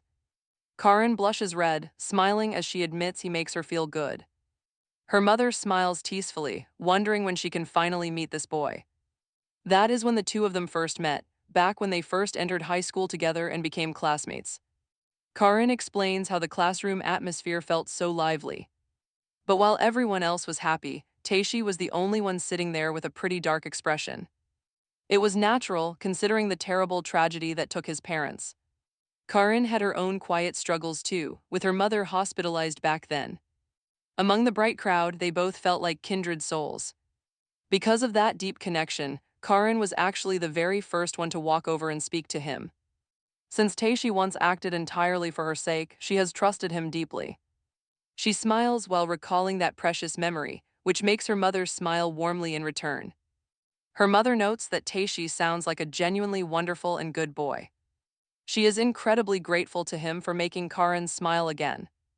Karin explains that Taishi is pretty mysterious and has many unexpected sides. Sometimes she worries about him, but he can also be incredibly reliable. Her mother laughs and says that people who can always make you laugh are easily the absolute best. She actually fell for Karin's father because he made her smile. Karin finds it pretty hard to imagine her stern father ever making her mother smile like that. Her mother laughs, explaining his incredibly awkward charm. Even if her father seemed rigid, his quiet kindness felt both funny and wonderful. Hearing this, Karin gets quite excited, saying Taishi is identical. But then, her mother casually mentions the moment she started liking Karin's father. That word like suddenly starts lingering heavily in Karin's mind. She grows completely quiet, beginning to wonder what that feeling of liking someone actually really means. Karin blushes deeply, quickly stammering they are only close friends. Her mother does not push it, simply keeping a very gentle and knowing smile on her face. This makes Karin feel incredibly embarrassed and deeply flustered. She aggressively insists that there is absolutely nothing like that going on between them. Right then, her father suddenly bursts through the door.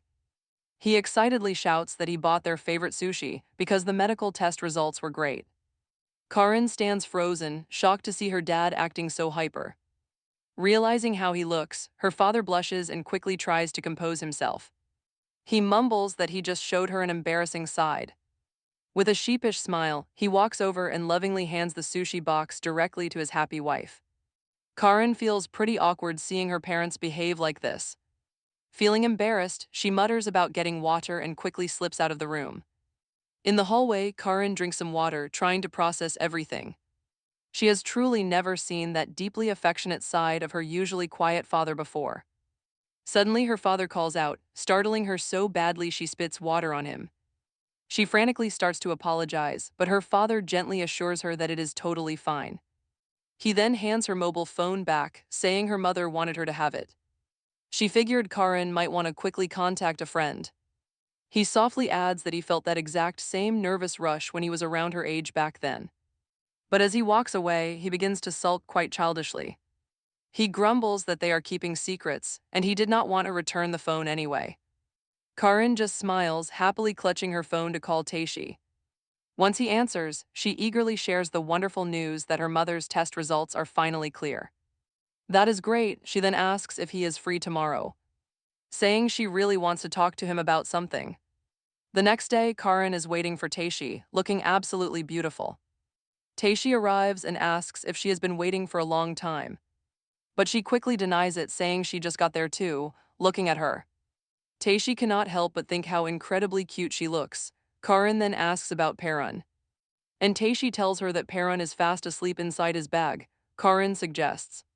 They find somewhere to sit down and Taishi readily agrees. Soon after, the two are sitting on a bench with warm coffees in their hands, looking up at the sky. Taishi mentions how beautiful the weather is today, seeing him so cheerful. Karin asks if he is in a good mood. He happily agrees, explaining that he is.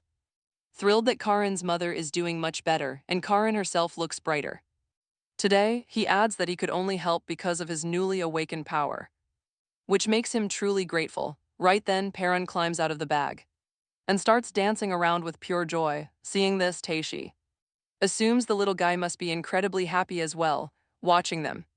Sharing this sweet moment, a nearby photographer snaps a quick picture and walks on over to them. He hands over the photo, saying they look like such close friends that he wanted to give it to them as a gift. Looking at the picture, they see themselves smiling so brightly. Taishi comments that the shot turned out incredibly well, especially for Karin. She suddenly jumps up from the bench and starts running, calling for Taishi and Perun to catch up.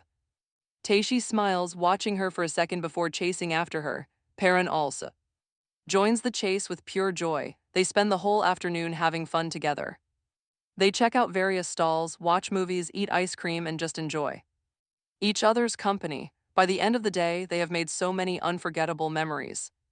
Later that night, Taishi and Karin stroll down the street while talking about all sorts of things. Suddenly, Taishi remembers she had something she wanted to talk to him about. Meanwhile, Perrin has gotten tired and is sleeping peacefully inside the bag. Karin hesitates for a second and begins to speak, saying that Taishi has saved her so many times and she often thinks about him and worries for his safety, just as she is about to admit her feelings. The moment is completely ruined by the deafening roar of a helicopter hovering right above them.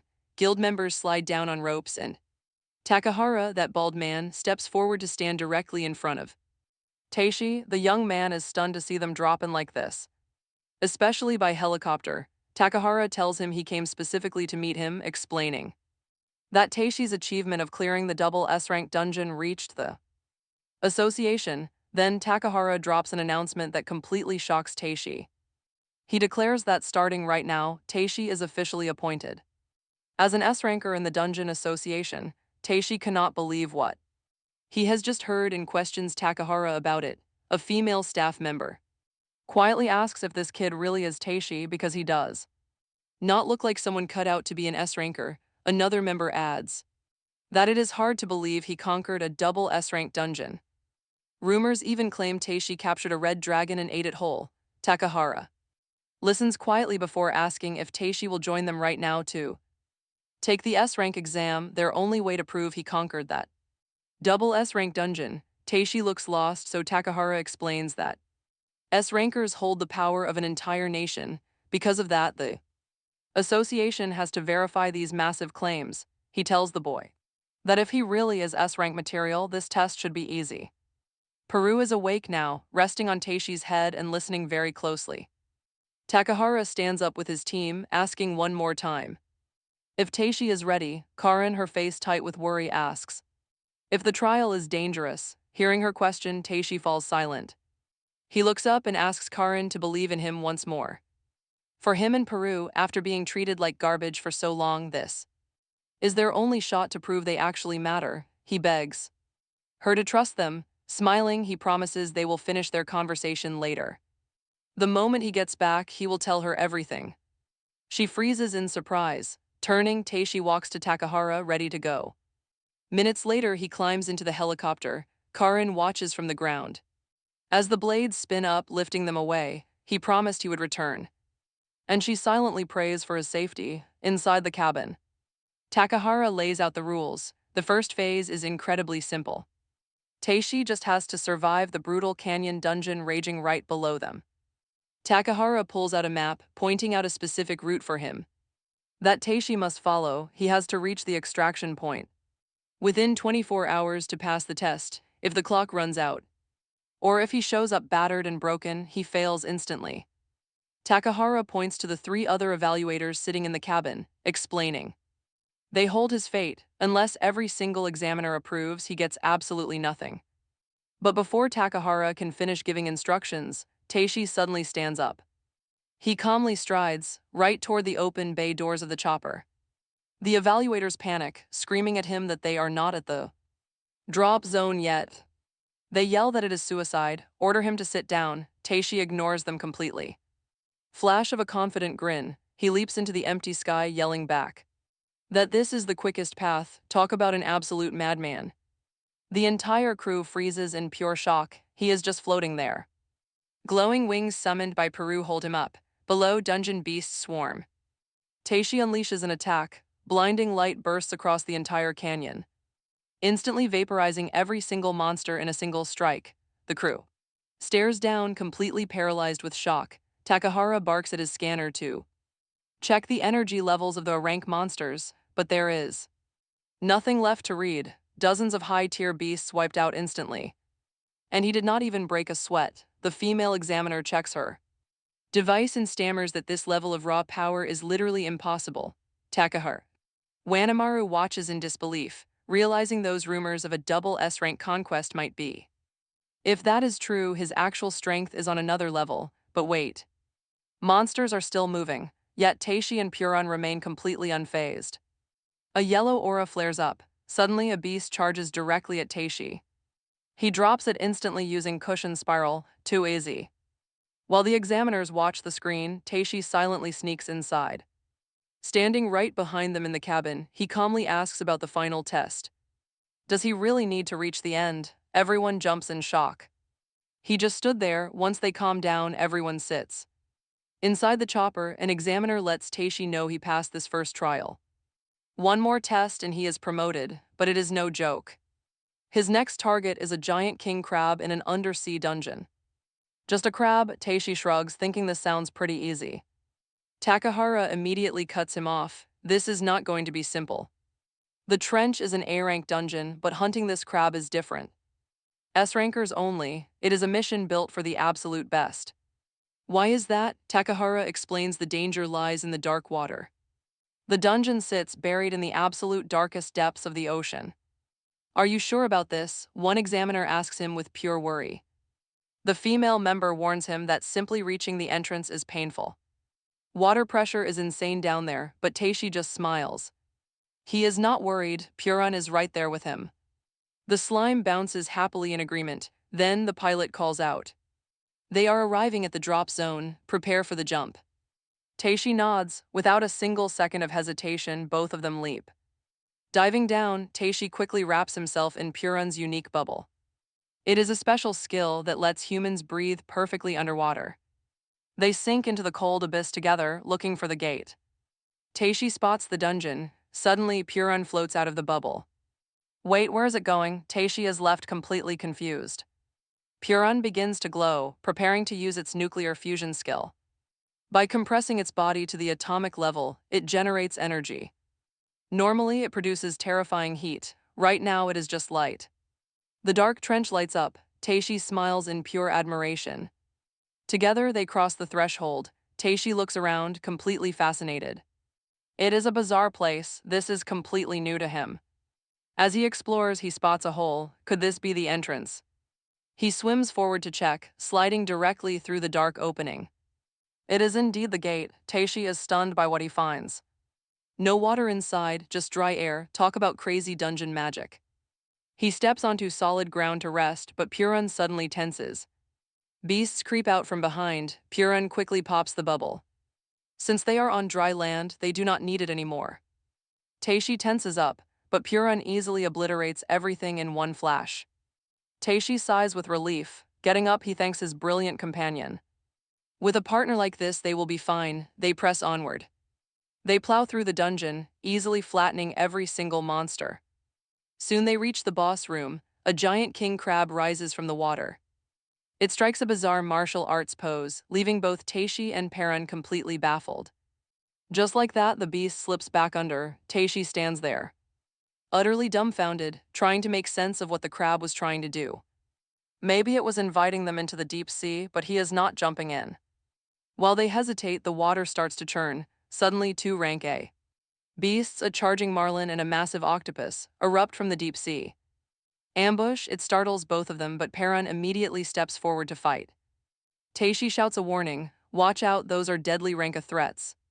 Instead, Perrin releases extreme heat, cooking both monsters alive instantly. They smell incredibly delicious. Drooling, Taishi asks Perrin if they can eat them. Right then, a giant claw snaps out. It grabs Taishi. This sudden strike catches him off guard, even startling the normally fearless Perrin. Taishi struggles wildly. He cannot break free from that crushing grip, realizing how dangerous this is. No matter how hard he tries, he is stuck. Perrin calls out, panicked. Even though he is in a tight spot, Taishi reassures that he is fine. Suddenly, the crab lifts him up and starts dragging him under. Furious, Perrin unleashes its terrifying skill, Fear of Death. Instantly, the giant crab goes numb and passes out. Its grip weakens. Sensing the opening, Taishi shouts that they need to finish it right now. Perrin agrees. It activates a skill called mithril transformation. This broken ability allows it to attack and defend at the exact same time. It inflicts massive internal shockwaves with zero external damage. Perrin dives. It swims down to the unconscious crab and gently taps it. A powerful internal shockwave surges through its body. The giant crab floats. Then it slowly sinks. Still totally confused, Taishi calls out. Did they win? From beneath the water, Perrin confirms it. Amazing, Taishi says they should definitely take the massive crab with them. It is huge and probably tastes incredible, Perrin happily agrees. It expands its body to giant size and hauls the crab up. Taishi carefully inspects their massive catch. Shockingly, there is not a single scratch. This is truly unbelievable. He thanks Perrin and says they should go home. Bouncing away, a giant Perrin carries the crab with Taishi on its head. Taishi sits comfortably right on top of its head, meanwhile inside the helicopter. An association member looks down at the churning ocean, deeply worried. He asks Takahara if Taishi is okay, should they call for backup. Takahara refuses. He points out how fast the boy leveled up. He tells them they must trust his insane growth and wait a little longer. Just then, the sea below begins to churn, drawing everyone's attention. Suddenly, Taishi bursts through the surface with the giant crab, shocking them all. They can barely believe he actually defeated the legendary king crab. Realizing what this means, it is clear a true S-ranker has arrived. Taishi waves up at them, asking for a rope to secure his massive catch. Takahara orders the crew to report the results to headquarters. He lowers the rope, Taishi quickly grabs hold of it. From the chopper, Takahara smiles. You are a real S-ranker now. Overjoyed, Taishi thanks him and immediately looks down to ask Perrin. Did you hear that? The little summon suddenly surges out of the water. That wild splash completely throws Taishi off balance, sending him tumbling down. Perrin panics, but Taishi quickly laughs and reassures his friend. He is fine, since they both worked so hard today they must be starving. They are going to feast later. Perrin squeals happily at the idea. Taishi excitedly declares they are throwing a massive S-ranker party tonight. The beast cheers, shrinking back down to its tiny, normal size. It climbs right back onto Taishi's shoulder. Watching them, Takahara smiles. Seeing an S-ranker so carefree is pretty heartwarming, he notes. Standing together on the giant crab tied beneath the helicopter, they fly. Their long journey back to headquarters has finally begun. Back at the association, the big moment is finally here. Takahara stands before the crowd, formally declaring Taishi's official promotion. He is now an S-ranker. A staff member steps forward. The man apologizes, admitting that they prepared everything in a massive hurry. It feels incredibly hectic, but they are all honored to be working under him. The crowd erupts into sincere applause. Hearing the cheers, Taishi freezes. Tears well up. For a kid who was always treated like garbage, this is the first time anyone has celebrated him with such genuine warmth. Taishi smiles through it, stating loudly that he still has a lot to learn. But he promises to take full responsibility and give every single mission his all. Later, Taishi stands there bashfully, overhearing everyone praise his achievements. They are so proud. That is when Takahara calls him over. From this point on, Taishi will get the full S-rank package. His missions will be far more dangerous, with massive rewards to match. Since Taishi is still a minor, the official public announcement is temporarily postponed, but it is only a matter of time before everyone knows. Heavy perks and status mean carrying a burden of the same scale. An S-ranker carries responsibilities that regular hunters could never handle. Hearing this, Taishi goes quiet. He admits with a hint of sadness that he still completely lacks confidence, even after reaching the very top. All that insane power belonged to Perrin. He feels like a fraud. It is not his own strength. Takahara looks at the boy and speaks softly. Why do you think Perrin chose to make a contract with you? Taishi hesitates, saying it was just luck. Takahara cuts him off immediately. No, he says, it is because you possess incredible inner power yourself. Binding a legendary beast like Perrin is the ultimate proof of your strength. Taishi looks up stunned. Beside him, Perrin seems to agree completely. The little beast beams with a cute smile. Takahara tells him to believe. Never forget that you are now this association's S-rank weapon. He then asks if Taishi is free this afternoon for a special task. To take him somewhere special, later Takahara leads young Taishi. They arrive at Tatsumi. The young hunter looks around excitedly. He is an S-ranker now, meaning he gets to eat here. Takahara laughs. He introduces the boy to the generous host. The owner, head chef Tatsumi Shigetoshi, welcomes them with open arms. But seeing Taishi, he suddenly bursts into tears. A massive hug follows. Deeply honored, he cries. Taishi is pretty confused but bows. Takahara smiles. They are led inside to a table stacked with gourmet dishes. Both Taishi and Peru light up. Seriously, what a gorgeous feast. Peru even gets actual pink hearts in its eyes. Too cute. The owner urges them to eat up, saying he owes them everything. Taishi is totally lost, so Takahara explains the connection behind the invitation. Tatsumi was actually the client who requested the giant king crab. That S-rank quest was for him, just to thank Taishi. Hearing this, Taishi happily digs in. This food is unbelievable. Peru completely loses all self-control, devouring everything within reach. Eventually, the little beast sits back with a bloated, happy belly. Taishi apologizes to Tatsumi, worried they ate far too much. But the chef just chuckles, reassuring him it is completely fine. Taishi thanks him again. He then asks if the crab was for a dish. Surely a high-end restaurant like this had a grand recipe in mind. Tatsumi nods, yes, but there is a more important reason. The massive crab was not meant for a crowd of hungry guests. Instead, it was to prepare a single masterpiece for one person. A very special guest who supported Tatsumi throughout his entire culinary career. That person lived overseas for decades and only recently returned to the country. They are leaving again soon, but wanted one last taste of his cooking. Specifically that crab. To make it happen, Tatsumi posted that urgent, desperate quest. And thanks to Taishi's incredible efforts, he actually secured the rare ingredient. Taishi is touched. He finds the chef's dedication incredibly heartwarming. Doing something so grand for a loved one is truly admirable. Tatsumi smiles, asking Taishi if he has someone that precious to him. That question hits hard. Taishi goes dead silent, staring at his hands. Tatsumi gently advises him to never hold back his true feelings. A lifetime of work passes quickly, do not live with regrets. Hearing that, Taishi immediately pictures Karin waving goodbye to him. Suddenly remembering her, he bolts up and mentions an old promise. He politely asks to leave. Takahara nods, understanding the situation completely. Taishi thanks them and sprints out. Left behind, Tatsumi sips his tea. He remarks that Taishi seems like a normal kid, yet an S-ranker. It is wild that a teenager easily pulled off such a brutal request. It was easily solved. Takahara responds that Taishi is currently the hottest topic within the entire association right now.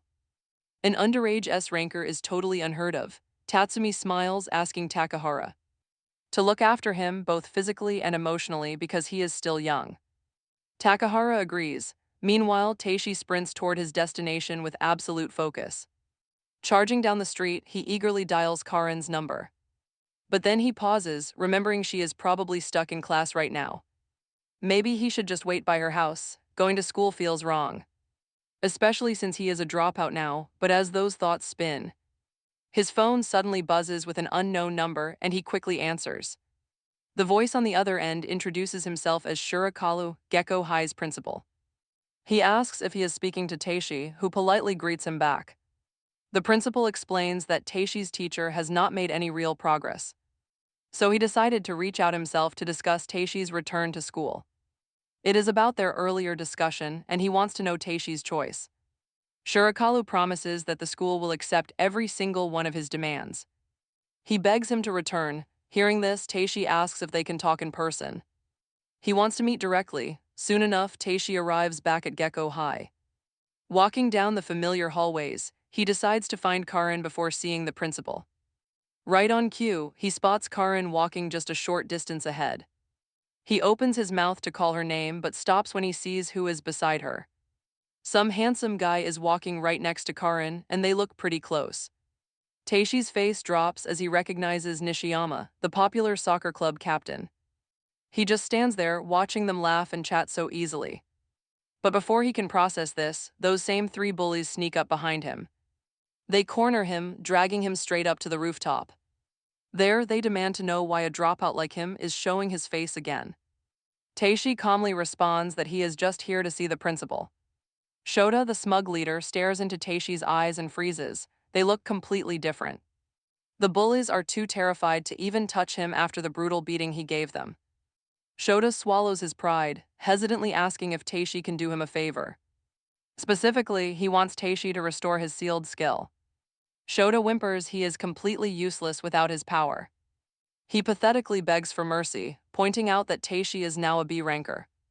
A powerful hunter like him has nothing to fear from a weak C ranker. His two sidekicks just stare at the ground, drowning in pure embarrassment.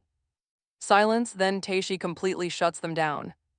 He points out how easily they destroyed other people's lives without a care. Now they are playing the victim, yet they are probably still tormenting other kids. He tells them to stop pretending they have learned any sort of lesson.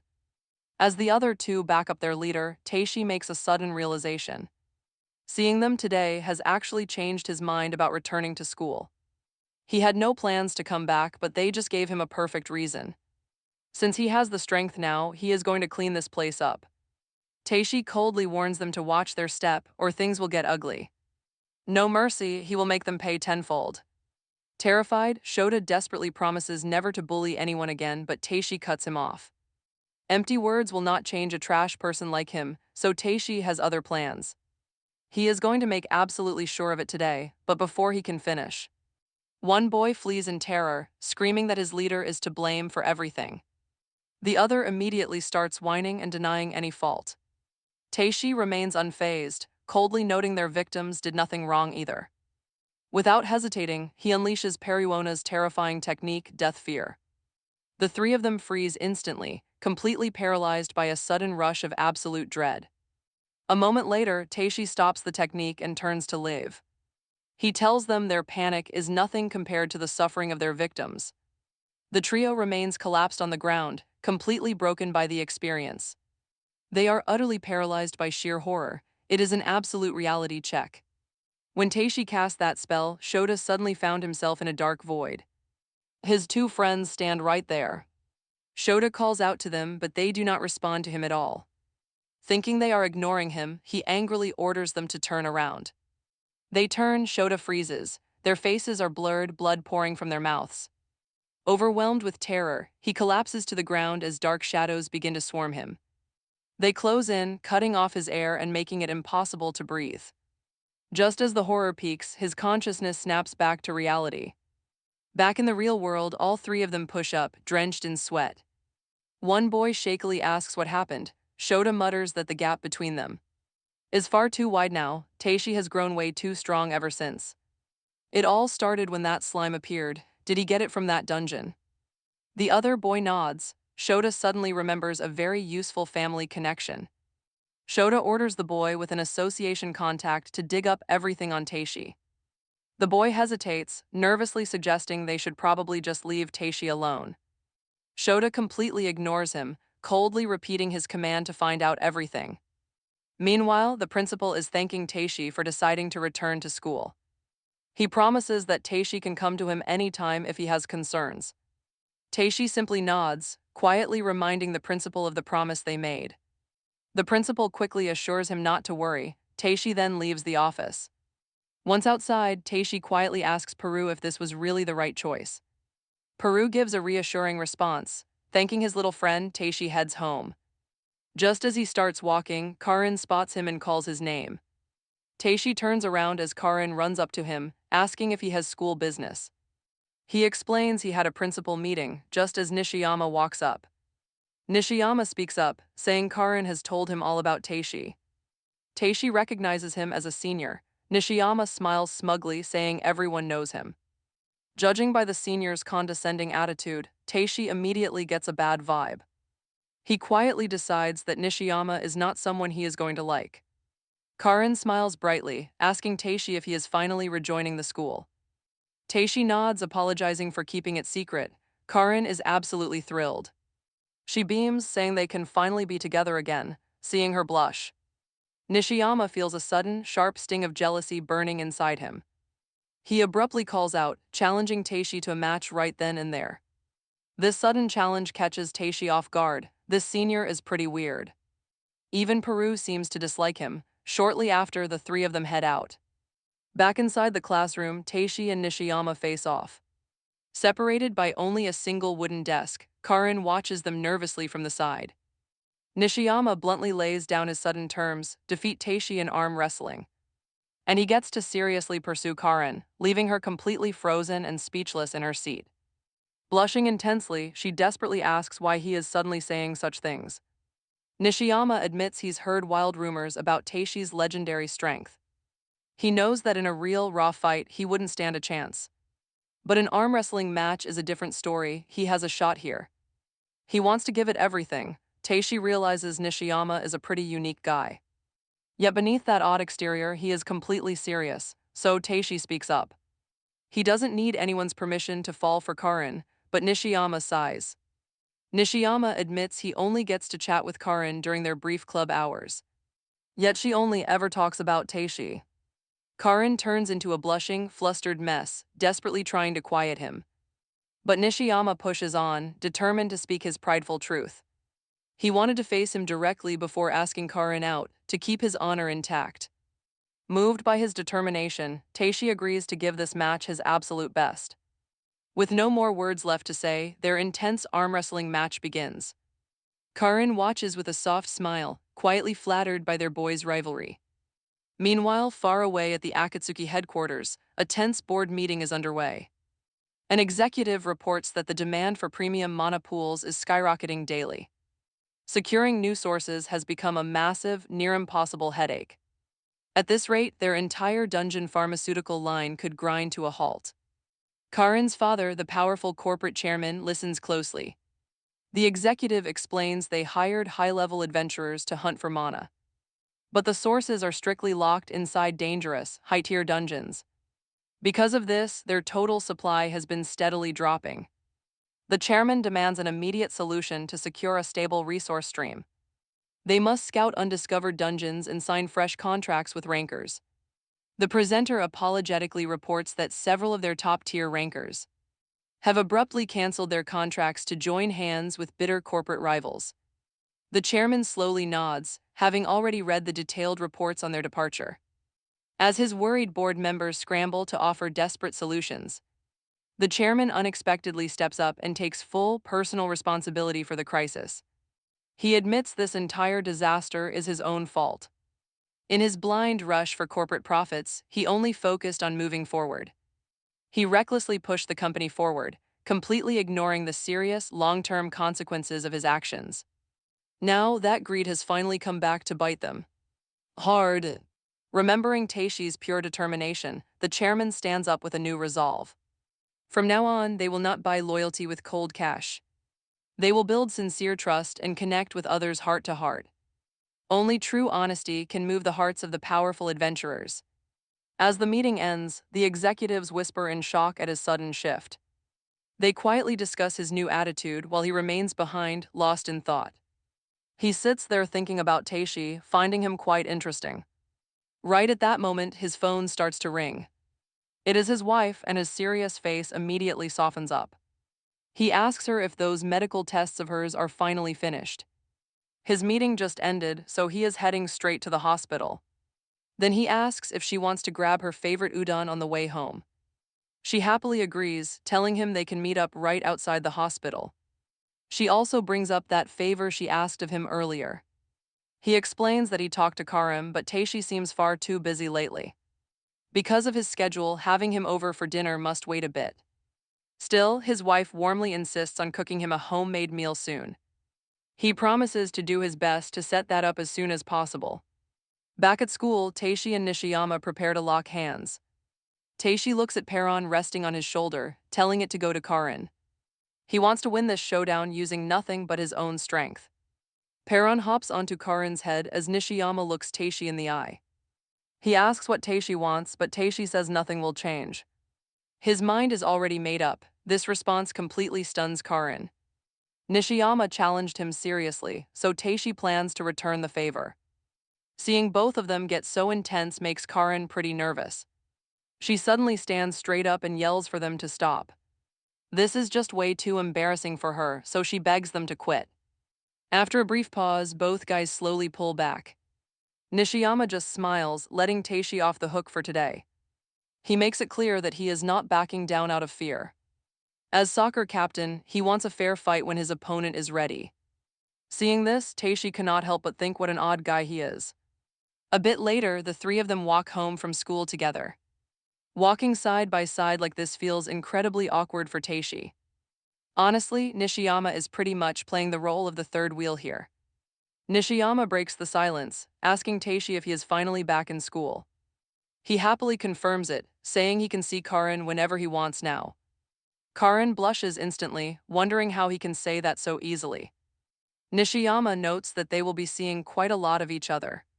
Since he is always hanging out with Karin, they are bound to cross paths. Taishi just smiles, offering to finish their arm wrestling match whenever he likes. Nishiyama freezes for a second, totally thrown off by that sudden confidence. Seeing Taishi in such a good mood makes Karin feel incredibly happy inside.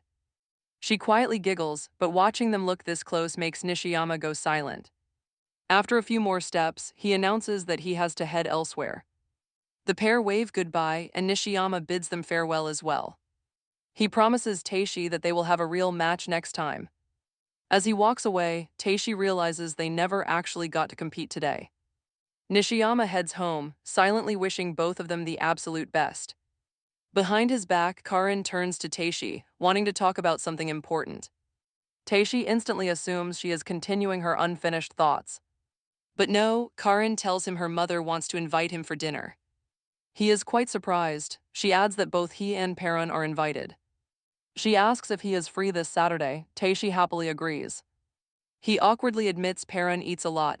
Karin just smiles to reassure him. Her mother apparently promised to prepare more than enough food for them. Even so, Taishi feels a bit let down by this casual invitation. This was not the serious talk he expected, still he gathers courage. He decides to speak up anyway, telling Karin there is something he must say.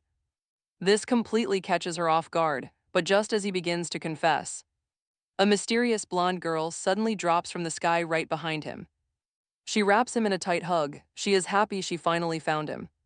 She acts as if they have known each other for a very long time. Taishi is utterly baffled. He has never laid eyes on her before.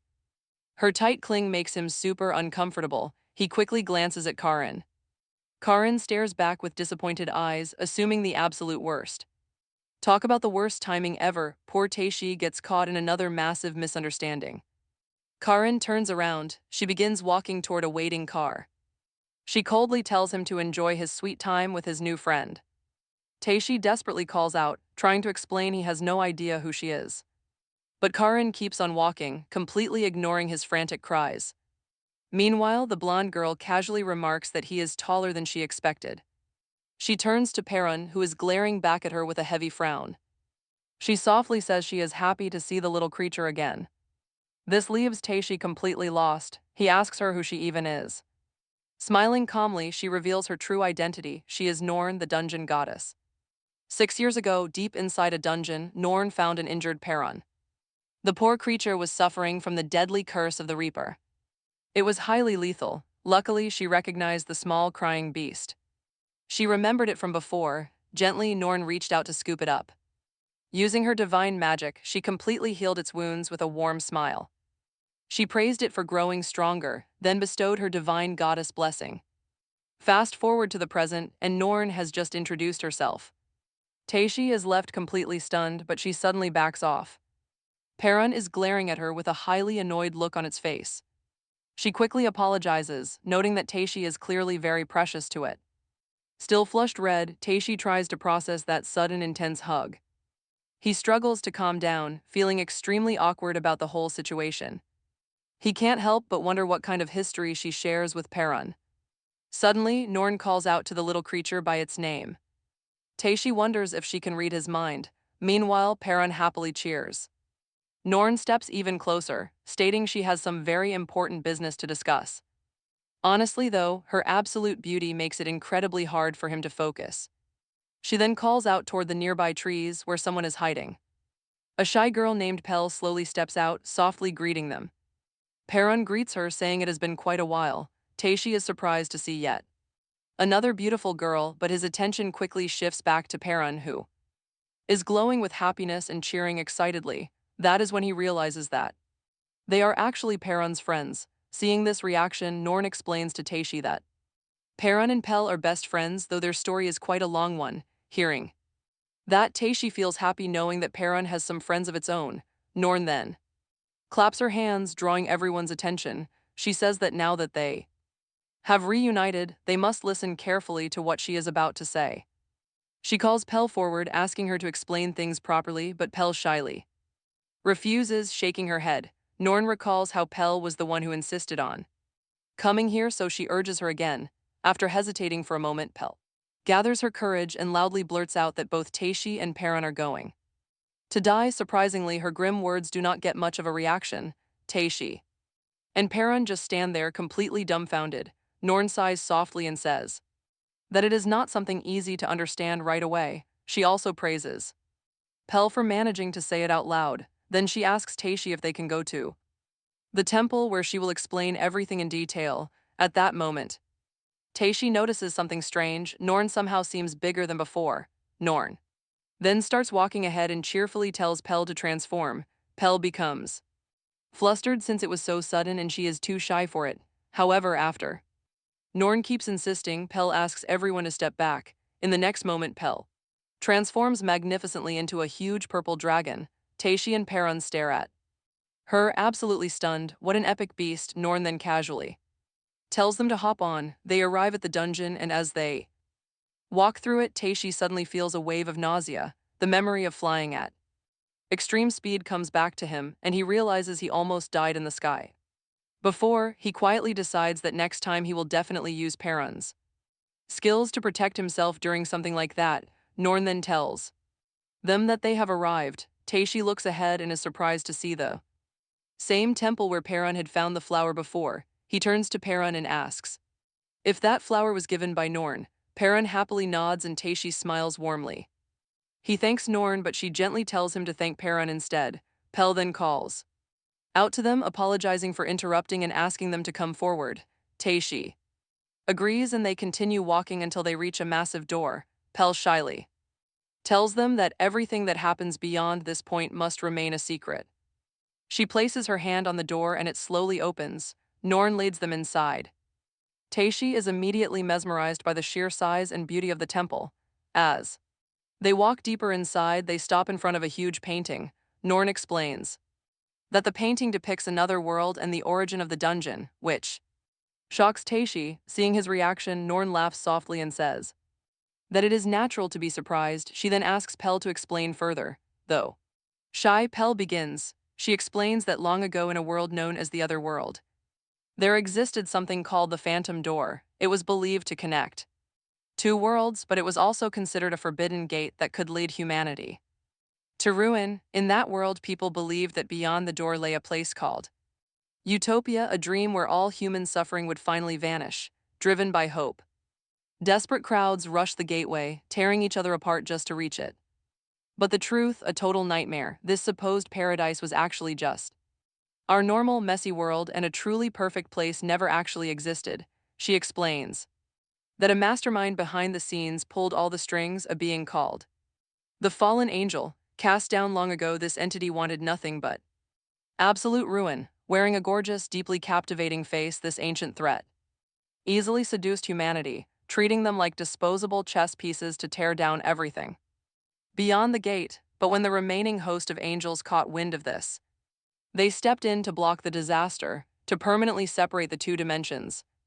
A massive dungeon was built, placing a barrier between their home and this fake paradise. By doing this, they managed to completely cut off all contact between the worlds. Connection between the worlds, to ensure that absolutely no one could break through. They sealed high-ranking angels and terrifying alien beasts inside the maze.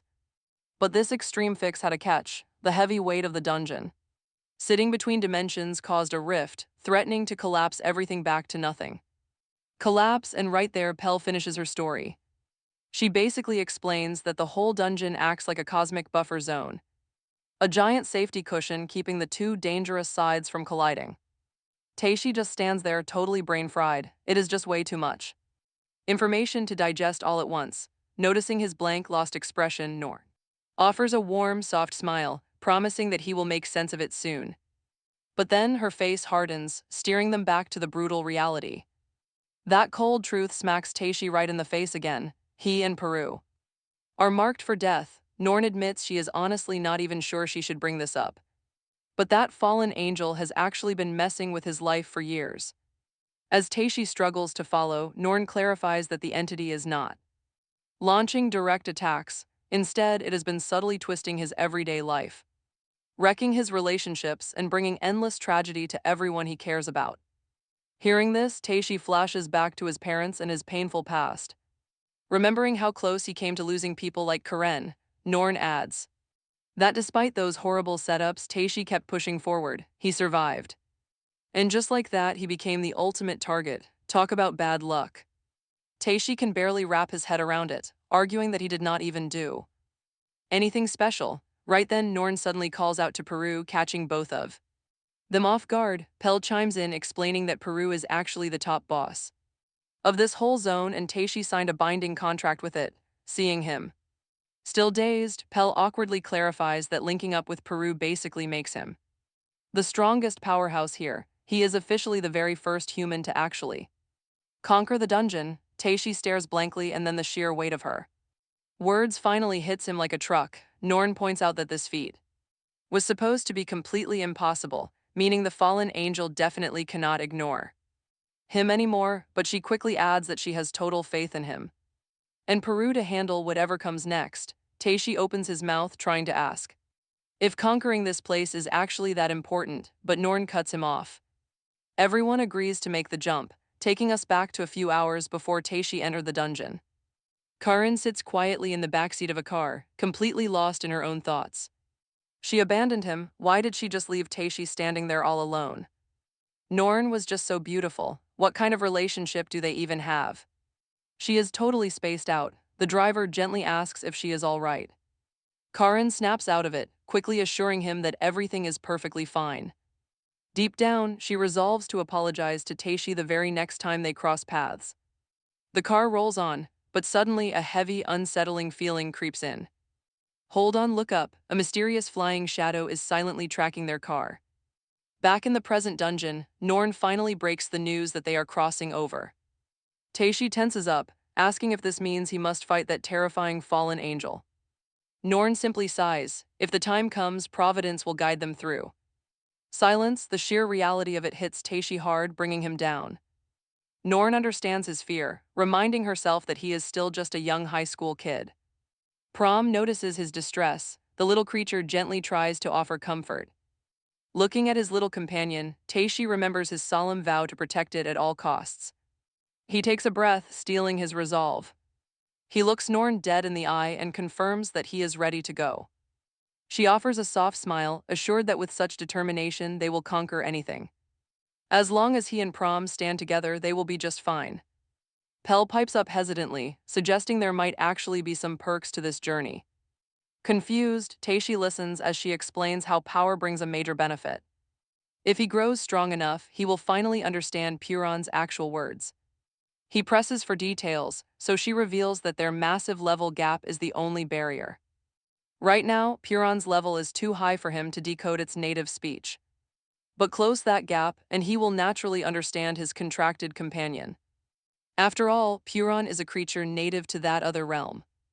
Puron chirps happily in agreement, making Taishi burst with sudden, eager excitement. The dream of direct communication fires him up, prompting Norn to tell Pell to begin. With the decision sealed, Pell nods softly and steps forward toward the young hero. She shyly extends her hand, quietly asking him to take hold of it. Taishi hesitates for a second, then gently wraps his fingers around hers as Pell squeezes back. Simultaneously, Norn begins chanting a sacred prayer, calling upon the goddess for a blessing. She begs for Taishi to be guided safely down his preordained destiny. A brilliant light envelops his body, and a glowing status window materializes before him. Cut to Taishi back home washing dishes, casually asking Puron if it enjoyed its massive meal. Puron lets out a deeply satisfied sigh as Taishi reflects on what went down. He remembers the exact moment he received the goddess's divine blessing. A system notification had flashed, revealing a brand new ability bestowed upon him. It was a legendary gate skill, allowing him to cross worlds whenever his heart desires. Norn told him to use this power only when his own heart truly guides him. Back in his room, he stares down at his palm, lost in deep contemplation. He summons his status. Instantly, his face falls in cute disappointment. He is still only level 5, but he quickly smiles and walks over to Puron. No matter the cost, he knows he has to grow stronger than ever before. Perun snuggles in closer, looking incredibly happy. Soon after, Taishi slides under the warm kotatsu. He pulls up his status window again. Scrolling through, he taps on a brand new option. An application pops open, revealing that he now has the power to open a gate connecting this world to the other. Shocked, Taishi looks over and asks Perun if that fantasy realm is actually real. Perun cheerfully agrees, and seeing the little guy so thrilled makes Taishi smile with relief. He realizes this must be pretty important to Perun too. Then he suggests they get some proper rest for the night, since staying in top shape is crucial. Right after that, the pair brush their teeth together, enjoy a nice warm bath, and finally crawl into bed. Snuggled up tight, they slowly drift off into a deep, peaceful slumber. Then they find themselves standing opposite each other in a pitch-black, endless void. They have absolutely no idea where they are, leaving them completely lost. Suddenly, Pear starts glowing and a monstrous bull appears out of thin air. It charges in and slams right into poor little Perun without a single warning. The beast does not stop, violently throwing Perun against a wall. Right then, painful old memories flash before the eyes of the slime, and it is honestly pretty brutal. Perun lies there crying, reaching out its tiny arms toward Taishi, but somehow our boy is completely frozen, unable to move as Perun literally crumbles to dust. Luckily, it is just a terrifying nightmare they are both sharing. He immediately hugs Perun tightly, sobbing and begging the little guy to never leave him behind. Meanwhile, Karin is busy getting ready for school. Her mom asks if she asked Taishi about their plans because her dad is getting really impatient, but Karin has not found the right moment. She promises to ask him today. Back home, Taishi wakes to find Perun right beside him, already fully energized and ready to go jogging. Giving the slime a gentle pat, Taishi admits he had a terrible nightmare, but seeing Perun safe brings instant relief. Suddenly, a notification pings on his phone, leaving him wondering who would message him this early. It turns out to be Karin, asking if it is all right for her to swing by his place right after school. That is a pretty wild message to read first thing in the morning, and honestly, it is the best kind of news. A beautiful girl is visiting him all on her own. Later that evening, he walks back home carrying heavy grocery bags, quietly wondering if he truly crosses over to another world, will these peaceful times of sharing meals and laughing with Karin vanish for good. The heavy thought really weighs on him, hitting him right in the feels. Right on cue, Karin pulls up in her car and steps out. She was heading to his place and asks if he was out grocery shopping. He nods, explaining he wanted to make hot pot for dinner for the three of them. She beams with absolute excitement, saying she cannot wait, but then both of them turn bright red. It is so obvious they are crazy about each other. Suddenly, they both speak up at once, saying they have something to share. Taishi gently tells her to go first, but she insists he should. This is how they keep cutely going back and forth, and honestly, the vibe is just incredibly sweet. Eventually, they sit down on a bench, and Karin apologizes for running off the other day. She admits she cut him off mid-sentence and then practically ran away. He does not blame her one bit, assuring her that anyone would have reacted the exact same way in that confusing situation, but she gently insists that Karin wants to apologize properly, feeling like she still acts like a child. She got angry and misunderstood everything without even listening to him. Now, being able to look Taishi in the eye and talk openly makes her truly glad. She flashes a gorgeous smile that could easily make anyone's heart skip a beat.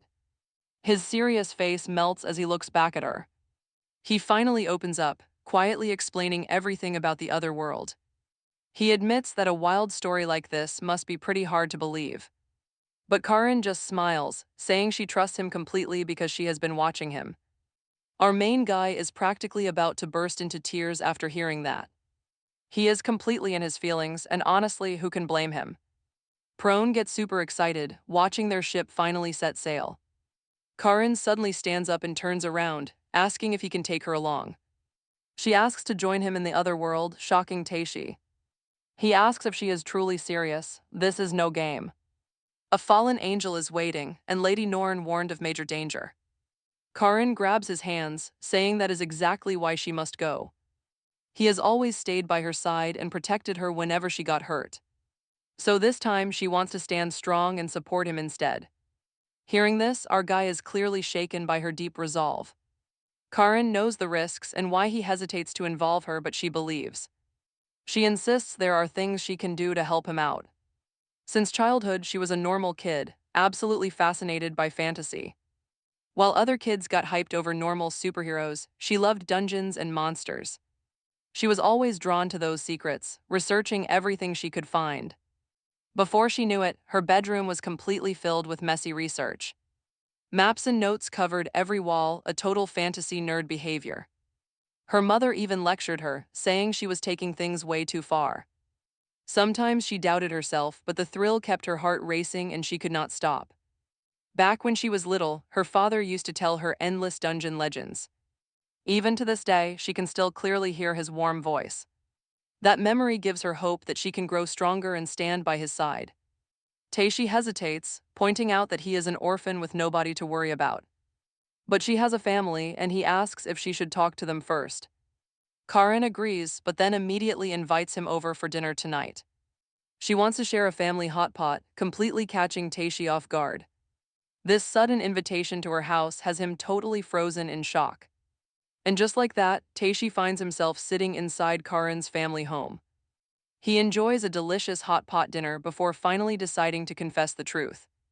When he explains the other world, her parents find it completely unbelievable.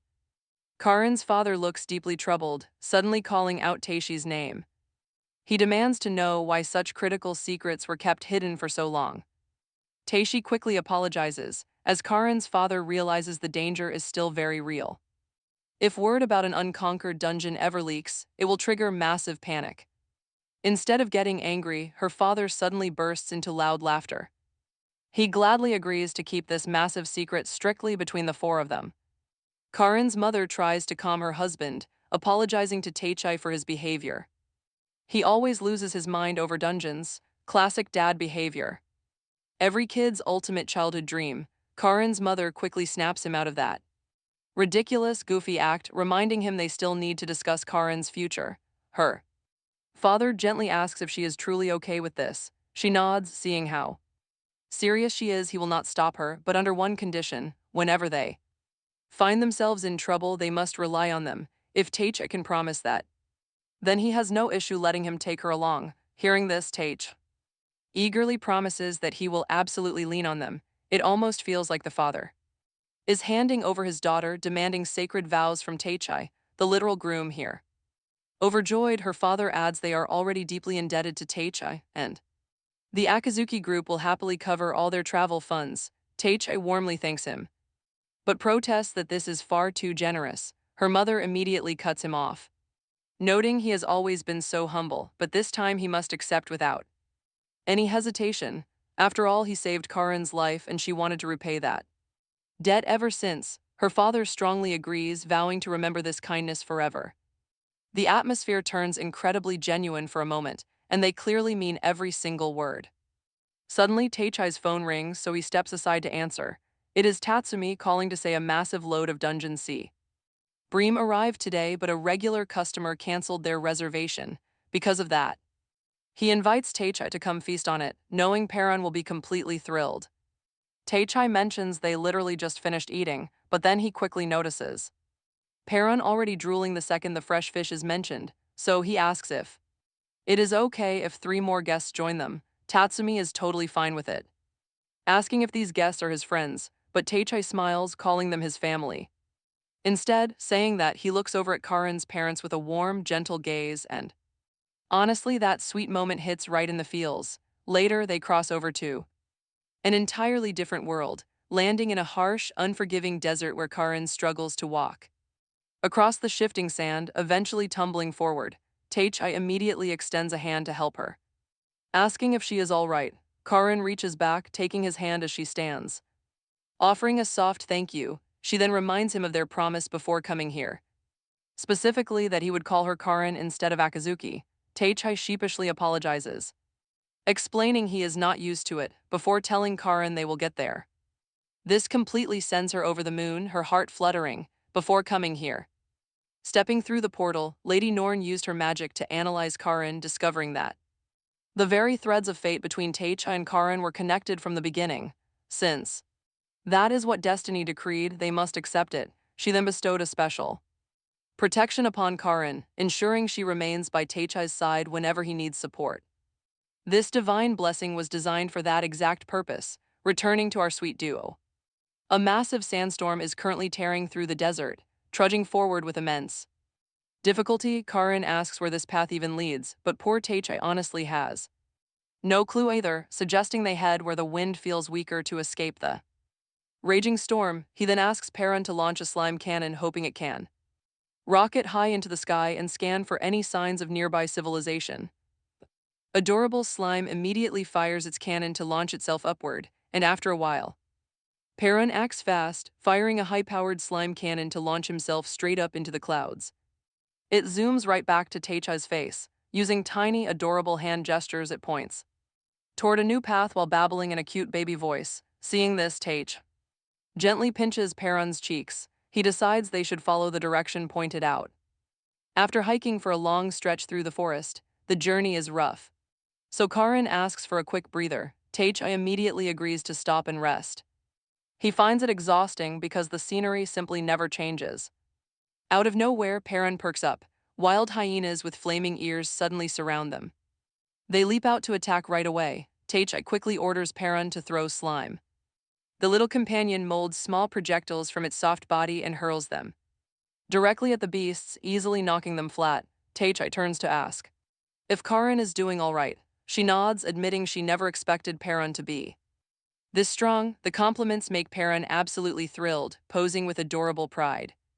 Still, Karin wonders why these creatures suddenly decided to ambush them. Just then, a rustling sound from behind a nearby tree keeps them alert. Moving closer, they find a heavily injured survivor collapsed on the ground. They rush over to help her. Karin gently lifts the poor girl up. Those flaming hyenas did a number on her. She is badly hurt and needs help fast. Taichi says they must find safety. The easygoing journey is over. Things just got incredibly serious for our group. Her deep cuts will worsen without quick treatment. Suddenly, the stranger barely opens her eyes, whispering softly that she needs water. Her breathing is extremely shallow. Taichi quickly accesses his inventory and grabs a bottle. He hands it over to Karin, who instantly steps into a nurturing role.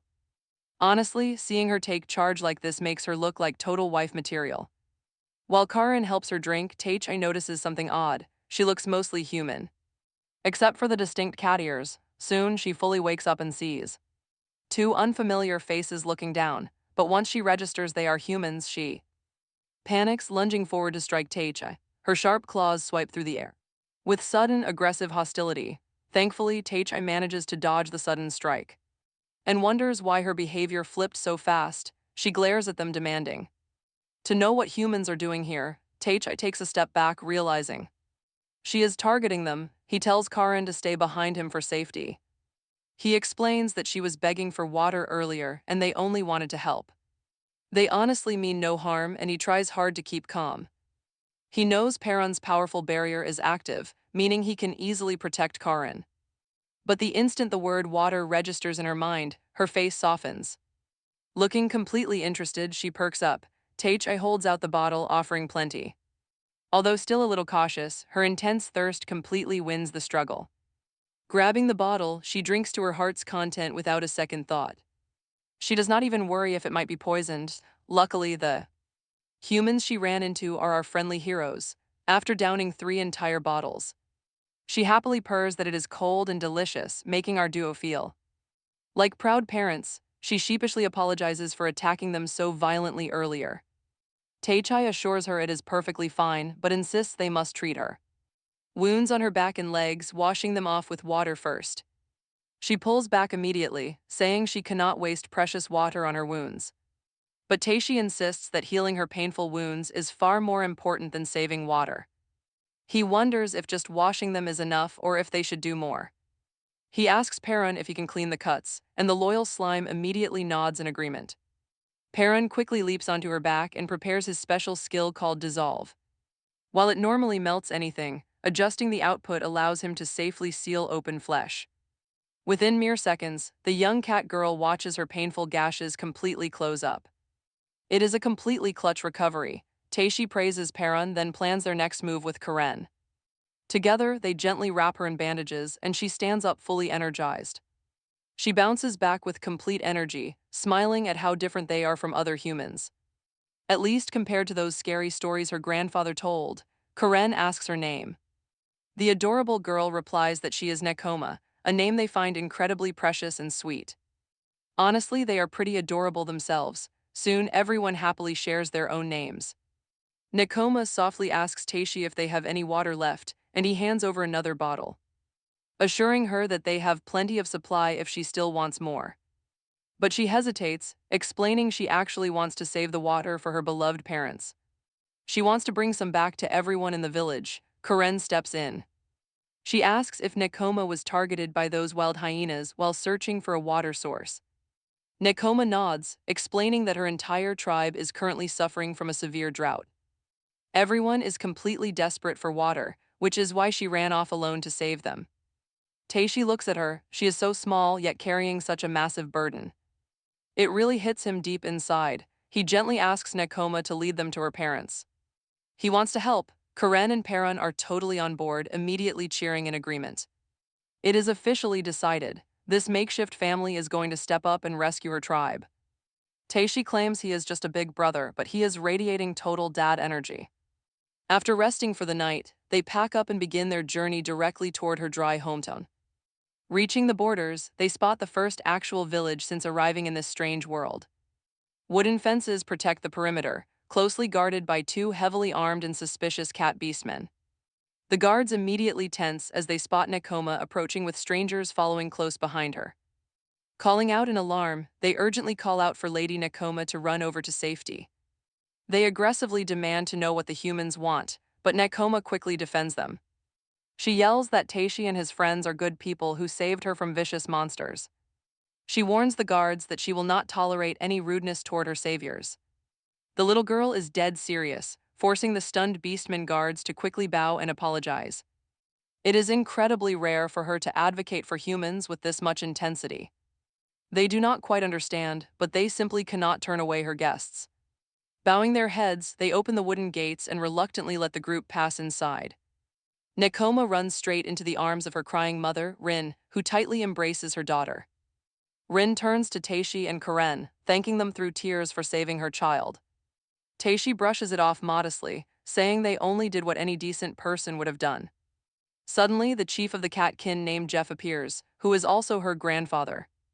But instead of checking on his granddaughter, he looks absolutely furious to see humans here. He demands to know how she dared to bring dirty outsiders into his tent. This is the sacred heart of the catkin tribe, and he has zero trust for humans. He refuses to let any humans inside, ordering them to leave the village immediately. He is dead serious. Taishi steps forward, explaining they only wanted to help Nekoma. The village chief accepts the massive debt they owe, but insists that is a separate matter.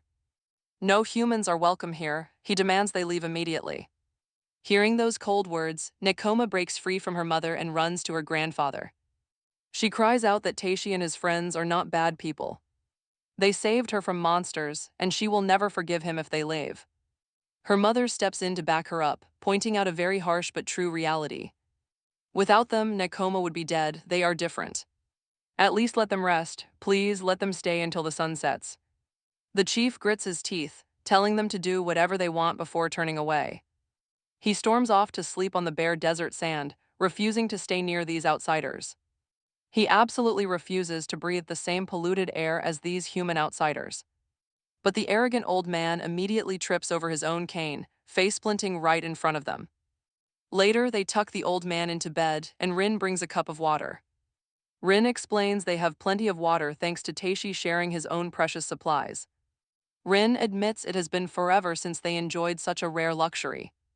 Hearing her call basic water a luxury makes Taishi realize how catastrophic this drought is.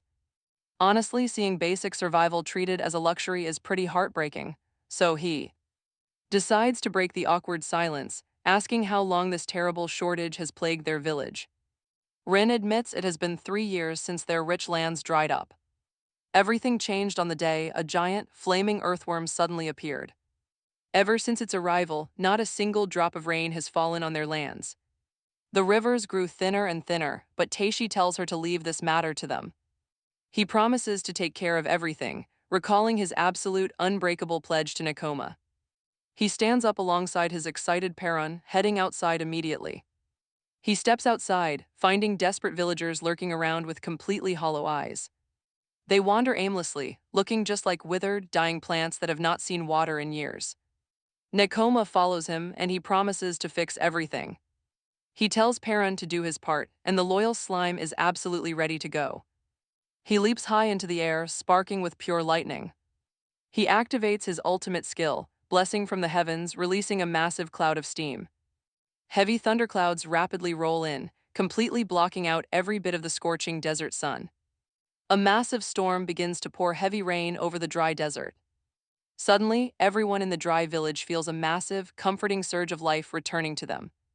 You can practically feel the hope returning. Inside, the chief slowly opens his eyes. He stares at the rain. Is this all a dream? The old chief stumbles outside, tears streaming down his face as he witnesses this incredible miracle. Rin rushes forward to embrace him tightly, weeping tears of pure, unbridled happiness. While the villagers enjoy the rain, Taishi smiles and proudly praises Peron. Overhearing this, the old man suddenly realizes those humans are behind this miracle. Later, the chief and the other cat folk bow deeply before Taishi, feeling completely humbled.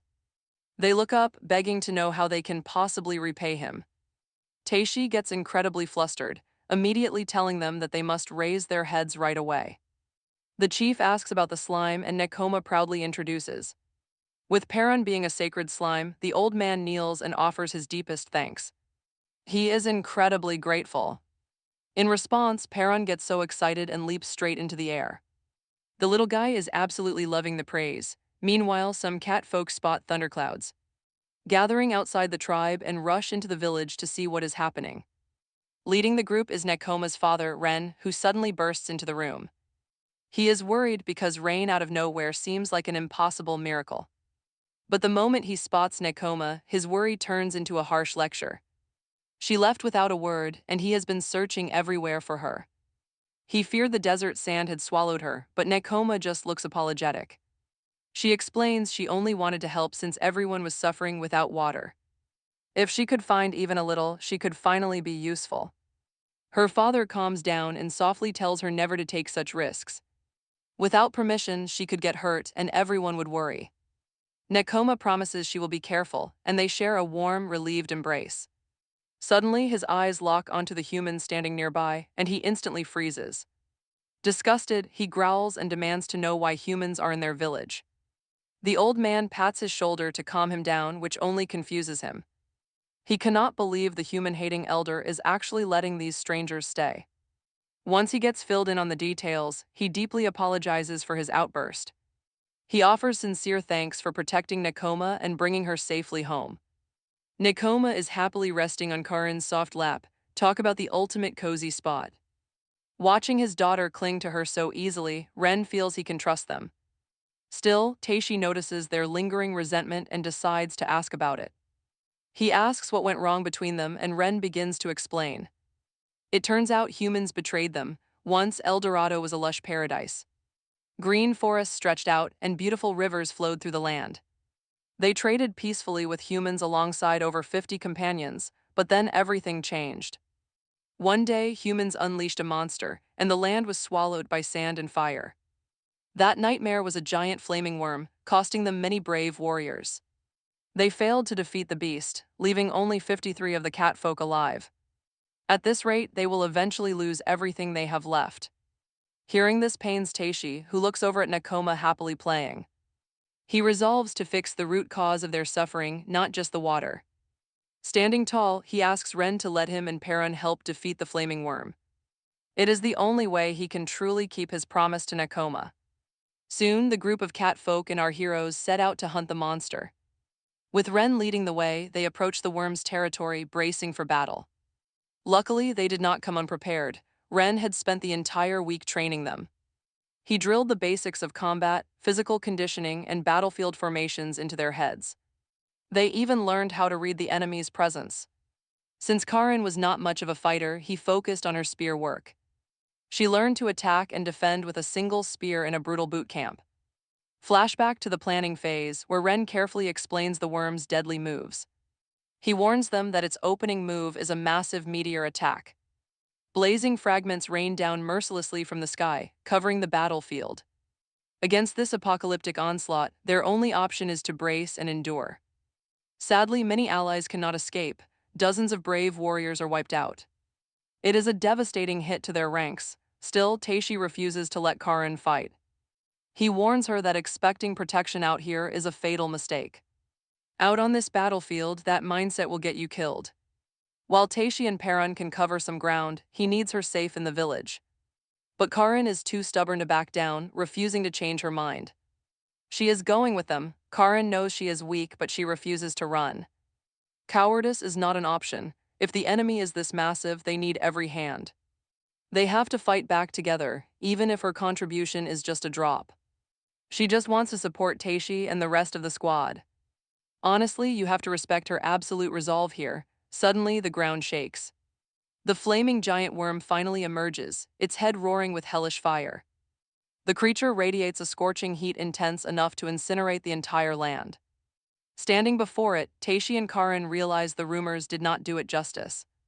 Ren quickly takes charge, shouting that despite their fear, they must move. They have people to protect. Hearing this, Taishi envisions those he loves. With Nikona and Karin in mind, he locks in as Ren charges forward with Argai. Karin refuses to be left behind, immediately following right on their heels. Taishi channels his absolute maximum power, slamming a devastating punch into the beast. It looks promising for a brief second, but the strike does absolutely nothing. The giant worm screeches in anger, summoning a pack of ravenous hyenas. The squad holds off the smaller pests, leaving the boss to Taishi and Ren. Ren warns Taishi and Karin to brace for the incoming meteor shower. They must hold their positions and wait for his signal to strike back. Coiling into a ring, the worm unleashes a relentless barrage of meteors. The warriors raise their shields, but the sheer force of the impact is overwhelming. Desperate, Taishi calls out to Perun, begging his slime to shield everyone. The loyal little slime quickly springs into action, casting a massive defensive barrier. Within the dome, the blistering heat completely vanishes, prompting sighs of relief. Everyone praises their little savior, but Ren notices the meteor count is multiplying. The beast is serious now. Prepare yourselves because this is about to get brutal. Karin tries her absolute best to stand firm, but her footing suddenly slips. She loses her balance and tumbles downward, letting out a terrified scream. Taishi whips around, but Karin has vanished. Ren wonders what that sound was. He tries to scan the area, but the blinding sandstorm blocks all visibility. Fear creeps in. If they do not act now, the entire plan fails. Ren forces himself to stay calm, preparing a risky, high-stakes final gambit. He screams at Taishi to provide cover while he targets the magic circle. But Taishi is completely unresponsive, frozen in panic. Ren grows incredibly frustrated. There is no time to complain. Ren has to play his ultimate card. He slams his spear down, summoning a barrage of crackling lightning bolts. He directs the electric energy straight at the glowing rings around the worm. The spells collide. Seeing a glimmer of hope, Ren screams out to his ally. Ren calls Perun over, shouting that they can still win this together despite the odds. Perun worries about its master, but with no other choice, it rushes back to face the monster. As the worm opens its massive jaws to swallow the little slime, Perun gets ready. It unleashes its absolute zero skill, freezing the target with a blast of ultimate cold. Chilling frost instantly spreads, locking the massive worm in solid ice. The group cheers with excitement now that Ren has a clear shot at victory. He dashes forward to deliver the finishing blow, thrusting his spear with pure force. Relying on his thrust penetration skill to shatter the beast, he strikes hard. But only the outer ice shatters, revealing a glowing blue gem where his spear struck.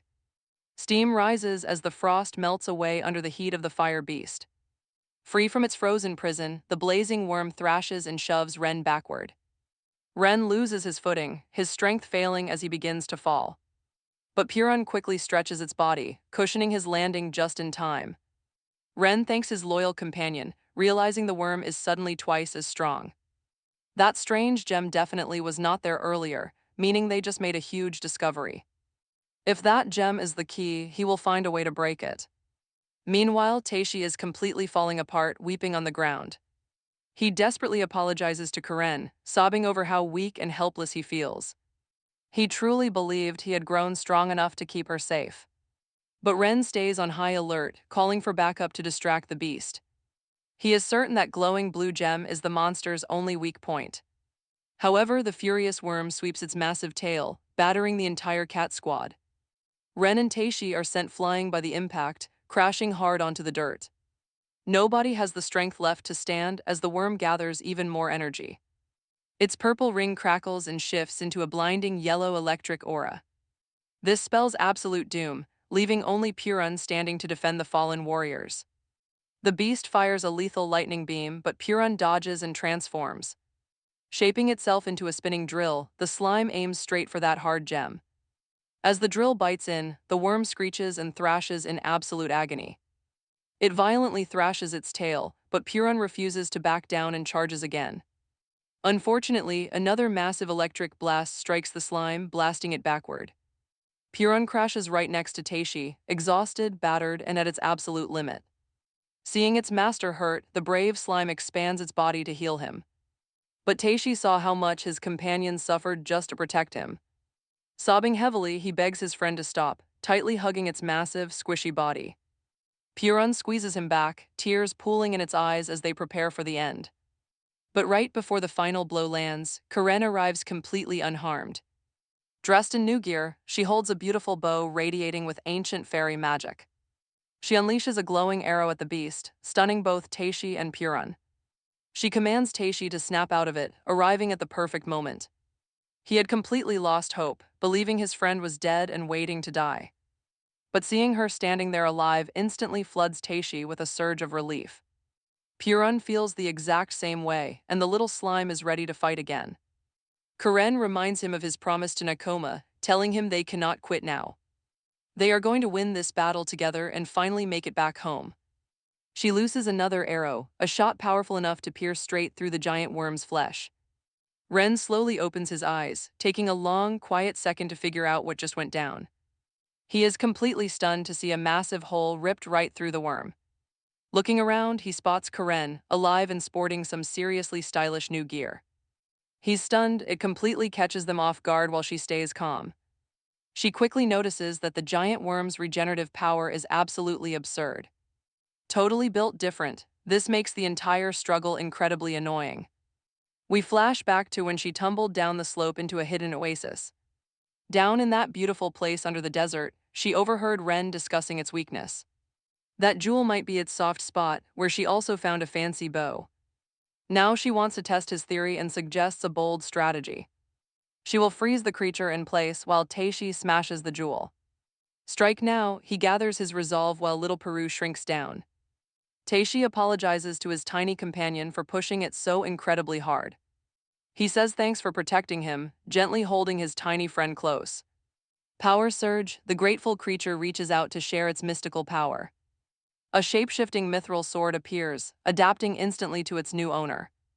The buddy shrinks inside the weapon, making Taishi laugh. He cannot lose this. Karin notices he is still getting ready, right as the monster strikes back with its tail. Watch out, the creature swings its massive tail straight toward her. He unleashes a lightning-fast block with a single hand, looking incredibly cool.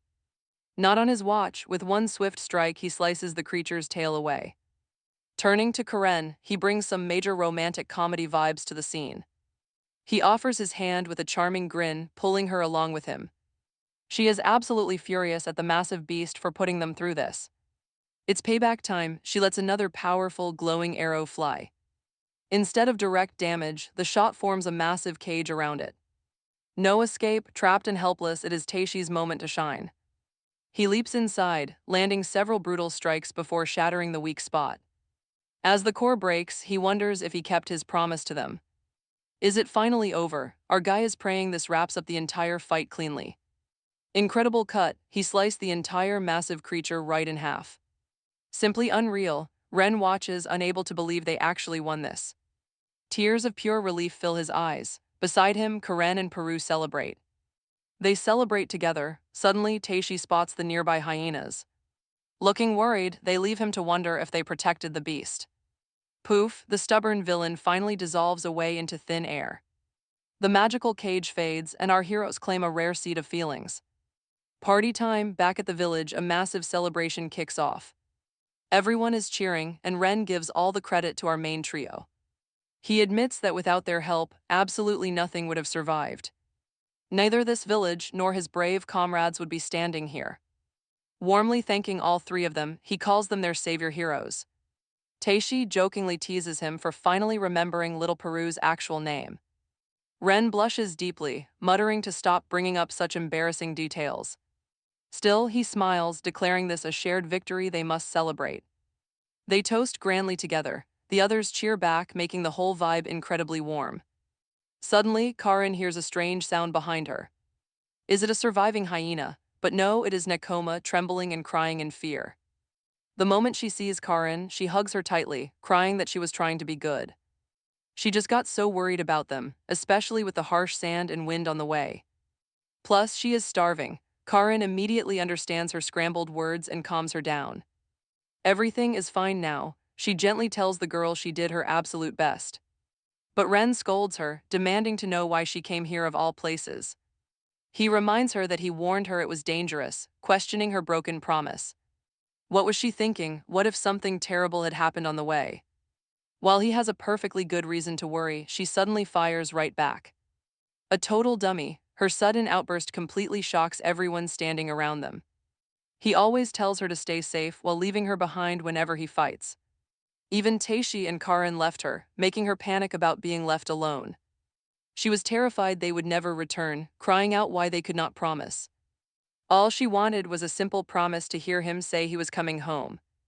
A heartfelt plea. Hearing her emotional words, Ren immediately holds her close. He holds her tight, realizing how deeply she was worried about her father. Now he finally promises that no matter what happens next, he will return. To hold her like this, he will always come back to comfort her. He even says they defeated the giant worm because she kept them safe. Once they return to the village, they will definitely brag to everyone about her. He seals it with a pinky promise, making her light up with excitement. Pure, heartwarming trust. This is easily the sweetest moment you will see today. Taishi smiles at the sight, noting how beautiful a parent-child bond really is. Then, he remembers his burning question and asks Karin about her mysterious bow. The cat folk chime in, eagerly admitting they want to hear the story too. Asking for permission to listen, Karin wonders if they will even believe her story. She explains that after falling into the deep sand pit, she woke up somewhere. Waking up, she found herself in a mysterious chamber resembling an ancient temple. The scene shifts. Deep in the shadows, faceless figures report to their leader. Word of the giant sandworm being utterly defeated in battle reaches him. Hearing this, the boss asks his female accomplice for their next plan, and she agrees. Back in the real world, a few school bullies walk down the streets complaining. They whine that the weekend went by too fast, and school tomorrow will be a drag. Right then, the mysterious woman appears in the dark alleyway, watching them from behind. Schemes, she is clearly cooking up some fresh trouble for them. Nearby, Kasai walks down the dim street alone, feeling deeply irritated by everything. School has been miserable lately, all because he let a weakling like Taishi look down. Angrily, he kicks a stray can, sending it flying right toward a mysterious woman. He gasps, she steps out in front of him, and he apologizes. Inwardly, he thinks she is cute as a doll, resembling Sabrina Carpenter. Being incredibly cunning, she uses her sharp words to draw him closer. She calls him by his name, asking if he is indeed Kasai, which thoroughly confuses him. He asks if they have met, but she merely smiles, claiming she already knows him. She wants to help him take revenge. There is someone she cannot forgive either. She understands his deep pain. Slowly, a dark aura begins to surround her. She invites him to go with her. Smiling creepily, she activates her dark skill. It is called the Reaper's Invitation. A giant eye appears, pulling him out. He opens his eyes later. He is bound tightly in heavy chains. He is lying on a magic circle. In absolute panic, he wonders where he is. Suddenly, a strange voice speaks. It tells him he will serve an angel. Kasai struggles desperately, but it is completely useless. A strange man approaches. The man checks his chest. He uses a bizarre force on his seed. The agonizing power hurts incredibly bad, but his captor refuses to let go. Meanwhile, Karin leads the rest of the group away to a place where a huge hole is dug up, the same pit she fell into earlier. Taishi asks Purin to jump first. He will act as a soft cushion. They follow Ren down, but surprisingly, none of Karin's claims are here. She is completely baffled. She insists a temple was definitely right here. She saw it with her own eyes. Suddenly, Ren spots an old book. It is buried in the sand. He picks it up out of curiosity. Inside are some old photos, and honestly, you just know this is huge. Nekona bumps into him. She asks if he has found anything useful. He quickly hides the book and denies it, but she is far too smart. She catches him lying. Playfully, she accuses him of hiding rare jewels. To distract her, he points away. He yells that there is a giant fish. She spins around to look. This gives him the perfect moment to hide the book. But the photos slip out. They land right at her feet. They all look down. A human and a catkin are getting along wonderfully. Ren explains the truth. The catkin in the photo is named Mina. The other cat people hear this name. Instantly, they gasp in surprise. Nekona has no idea who Mina is, but Ren is hesitant to explain. Then she notices their necklaces. She freezes in total, absolute shock. She wears the exact same one. Ren gently places a hand on her shoulder. It is time to tell her. He must reveal who Mina actually is. He musters up the courage. He tells her those people are her real parents. That heavy reveal hits hard. Things just got extremely real. Meanwhile, in the village, the elder and the others are anxiously waiting for the heroes to return. Ren arrives with his subjugation party. He announces some exciting news. The giant sandworm has been successfully defeated once and for all. He credits Taishi, Karin, and Purin. This instantly boosts their spirits. The crowd erupts into wild cheers. They are finally free from fear. Many villagers break down in tears. They express their deepest thanks. The elder thanks them warmly. They solved the water crisis and killed the beast. He struggles to speak. He cannot find words for his immense gratitude. Karin tells him to stand proud. She praises Karin and Purin instead. The elder then catches sight of the legendary bow Karin is carrying. He asks about it. Ren explains everything that happened in the ancient ruins. The elder recognizes the weapon instantly. It is Arteria, the heavenly holy bow. The old man instantly recognizes the legendary weapon as Arteria, the heavenly holy bow. According to the ancient legends, this was a sacred weapon from the heavens. Once wielded by an angel, it definitely lives up to its holy reputation as a legendary weapon. Harboring immense, terrifying power, they say it possessed enough divine strength to easily push back the deadliest beasts of the demon world. Hearing this, Oldman wonders why such a divine relic was left right where the giant fell, and Ken admits they had the same questions. When they investigated the site with Karin but found absolutely nothing, Karin quickly interrupts, insisting she saw a real temple with her own eyes and the bow was right there. Yet everything completely vanished when she returned. Oldman asks if she was truly all entirely alone at the time. She nods, but then a sudden memory strikes her. She actually wasn't alone. Someone was there whispering for her to step up and draw the bow without fear, promising it would answer her prayers. Karin grows deeply confused, clearly remembering that incredibly warm and gentle voice she heard. Taishi wonders if the voice belonged to Norn, but she shakes her head. She explains it was an unfamiliar man, though his voice felt strangely comforting to her. It felt as though he had known her forever and the place was waiting for her. Karin apologizes to the elder for rambling about such nonsensical things. But he smiles, calling it a miracle. He believes she received a divine blessing. Later that night, Ren slips outside, standing alone under the bright moon. Rim quietly follows him outside, gently asking why he does not look happy. After all, they defeated the massive worm and finally secured their water source. But Ren breaks the upbeat mood by bringing up a painful memory. He asks if she remembers Mina, and at that name, Rim freezes. Her face goes entirely pale as Ren mentions finding an old photograph. It showed Mina with a human named Orvis, hidden deep in the pit. Ren confesses he already told Nekona everything, breaking his promise to talk to her together. Rim doesn't mind, finally realizing why Nekona has seemed so sad since she came back. She gently places her hand over Ren's, reminding him that Nekona is still their child. And no matter what, she will always be their absolute pride and joy. she asks if he remembers his old promise to always protect their daughter's precious smile.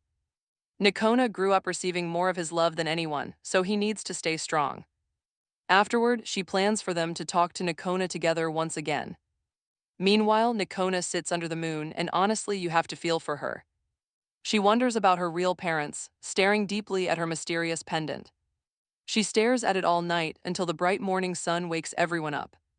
The very first thing they see is a massive, incredibly colorful feast, prepared by our main character, making everyone drool from the incredible smell. Acting like a professional chef, Taishi tried making a huge pot of stew. Since there was plenty of water around, though he hopes it suits their tastes. Rim gets quite emotional, mentioning how long it has been since their last feast. Even if it does not seem grand to our hero, he tells them to dig in. There is plenty of food for everyone, including enough for their friend Prune. They all gather around and feast like they have been waiting for this very moment. Right in the middle of the meal, Ren speaks up. Asking Taishi where he plans to travel next, our hero calmly replies that they are still debating their next destination, but Taichi believes following. The humans might help them find some clues. He asks for another look. At the human Orvis's book, Rin agrees, promising to show it later. After lunch, Karin suddenly notices Nikona is gone and points it out, while Rin scans the area, claiming she was just there a single moment ago, out of nowhere. Nikona approaches with a heavy bag slung over her shoulder and a sad look on her face before putting on a bright, forced smile of excitement. She thanks her parents for raising her, announcing she has decided to follow Taichi and the group, adding that she will leave her rice bowl and fluffy blanket with her mother to use however she likes. Rin and Taichi are left completely stunned, their brains short-circuiting at the sudden news. As Nikona turns to leave, but Rin grabs her and demands to know where she is going. She struggles back, saying her real parents are waiting. And she must go. Rin nags her to wipe the sleep from her eyes first, asking if she even knows where they are. Crying, she admits she has no idea where they are, but feels that if she follows Taichi and the others, she might find them soon. The old man cuts in, saying he understands her pain, but her wish can never come true since her mother, Mina, is no longer alive. The story flashes back to when they first became a new mother and father. Orvis looks completely ecstatic as he cradles his newborn in his arms, while Mina softly asks if he has picked a name yet. He hands the baby back and pulls out a book titled A Book for Parents to read before birth, leaving Mina completely stunned by his sudden interest in reading. Since he is normally not a reader, with no internet around, this guy clutches the book like some holy grail of parenting wisdom, and honestly, when you are desperate, even the most basic advice starts looking like gold. Tips, he suggests the name Ayu, wanting to blend it with Mina's name. To create Nikona, it is almost like naming a kid from a menu, but Mina is just happy he is putting so much care into it. Sadly, the universe rarely lets new parents stay happy for long. The next day, Mina suddenly collapses and starts vomiting, leaving Orvis standing there entirely frozen and panicking like a man whose mind has completely shut down while holding a bottle of medicine. Looking back, the old man demands to know what he gave her. Orvis shouts in panic, claiming it was just a supplement mixed exactly by the book as instructed before giving it to her. Mina gasps for air desperately, coughing up blood, yet she still tries to defend him, gasping that it is no one's fault, weakly muttering that all she wanted was to share a warm meal together with their daughter, but as the blood spills out, she slips away forever, leaving Orvis completely frozen in silent, crushing regret. Returning to the present, the old man explains that Mina only wanted a happy, normal family, but Orvis ruined it all. Can you blame her for questioning if it was actually her father's fault, since he was the one who named her? Tage asks the old man if the traitorous human he mentioned earlier was Orvis. The elder replies that they do not call it betrayal just because of her tragic death, as that was only the very beginning. Over time, Orvis it vanishes completely, gone as if it never existed. For days, the old man wondered, how could anyone abandon a mere child? But then, someone suddenly barges into the room with urgent news about what is happening outside.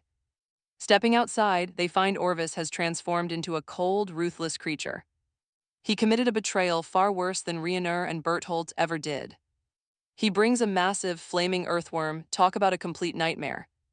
Floating casually in the air, he greets the old man as if nothing is wrong. He wonders why Orvis looks so ruthless and what that giant beast behind him is. Observing their shock, Orvis complains that he does not feel very welcome. Gone for years and now this, the old man fiercely agrees. He has no right to a welcome after leaving without a proper goodbye. He abandoned Mina, only to return years later dragging a giant, terrifying monster behind him. But Orvis just spouts nonsense, claiming the old man simply misunderstood everything. He insists nothing is over, genuinely failing to understand their anger. He confidently claims that Mina is still alive, she has only lost her physical body. He believes that through the grace of a great angel, she will soon regain her form. The old man snaps at him, furious that he returned just to babble absolute nonsense. Orvis fires back, insisting he already proved it through his own mad science. The moment Mina collapsed, his first instinct was to desperately collect her blood. Desperate to keep her alive, he poured every ounce of his knowledge into dark experiments. He sacrificed everything, sleep, food, sanity, he threw himself into the work. There was zero room for error, but he believed that as long as he kept going, there was hope. Hold on, do not give up, but reality was cruel. But her blood only turned dark and clouded, a useless, frozen reminder of his failure. He felt completely helpless, unable to save the woman he loved. Then an angel answered his cries. This celestial being promised to make possible things that medicine and magic could never touch. Suddenly, Orvis cuts himself off, realizing he has spoken far too much. He instantly demands to know where Mina is, declaring that he is taking her back. Without waiting, he sets the entire village ablaze, tearing through the ruins to find her. He searches frantically until he uncovers the casket where Mina peacefully rests. He actually thanks the old man for returning her, pleased that the village casualties were kept low. Slowly, he slides open the heavy lid and gazes down at Mina's sleeping face. Seeing her peaceful face strikes his heart, causing him to break down crying. He whispers to her, promising to restore their perfect life now that they are reunited. Gently kissing her forehead, he sweeps her up and vanishes back into the sky. Back in the present, the old man admits he remembers very little after that terrible day. Gripped by the constant fear that Orvis might return to finish them off, they hurriedly gathered the remaining survivors of their tribe and fled that place, eventually managing to settle down and rebuild in a new location. Even so, they can never truly wash away the horrific memories of that fateful day. He still has no clue where Orvis took her, or why he crossed such extreme boundaries. He simply has no idea where they are now. Meanwhile, Makona quietly sneaks up behind him, pulling a mysterious book from the old man's pack to read the strange script. The text looks completely foreign to her, but Karin steps in to translate. It turns out Orvis wrote this like a poem, pouring his heart out about Mina's pregnancy. They finally got their miracle, but a dark feeling kept eating away at him. Karin reveals the entire book is written in English. The news shocks everyone, while elsewhere, Orvis stares at Mina's preserved body. Mina's body is preserved in fluid, but her skin starts peeling. The sight absolutely devastates him, as he watches all his desperate, grueling efforts completely fall apart. He completely loses hope, weeping that he never changed the preservation fluid once. So why is this happening? Talk about worse timing, that troublesome little witch appears. The same little witch who always causes trouble for our protagonist tells him the preparations are complete. Calling her Persephone, Orvis mutters that their remaining time is running incredibly short. Their versions of a perfect world might differ, but their paths are exactly the same. Since they share a common path, he makes up his mind to obtain that mysterious blue flower. He will offer it to his angel, and this time he will succeed.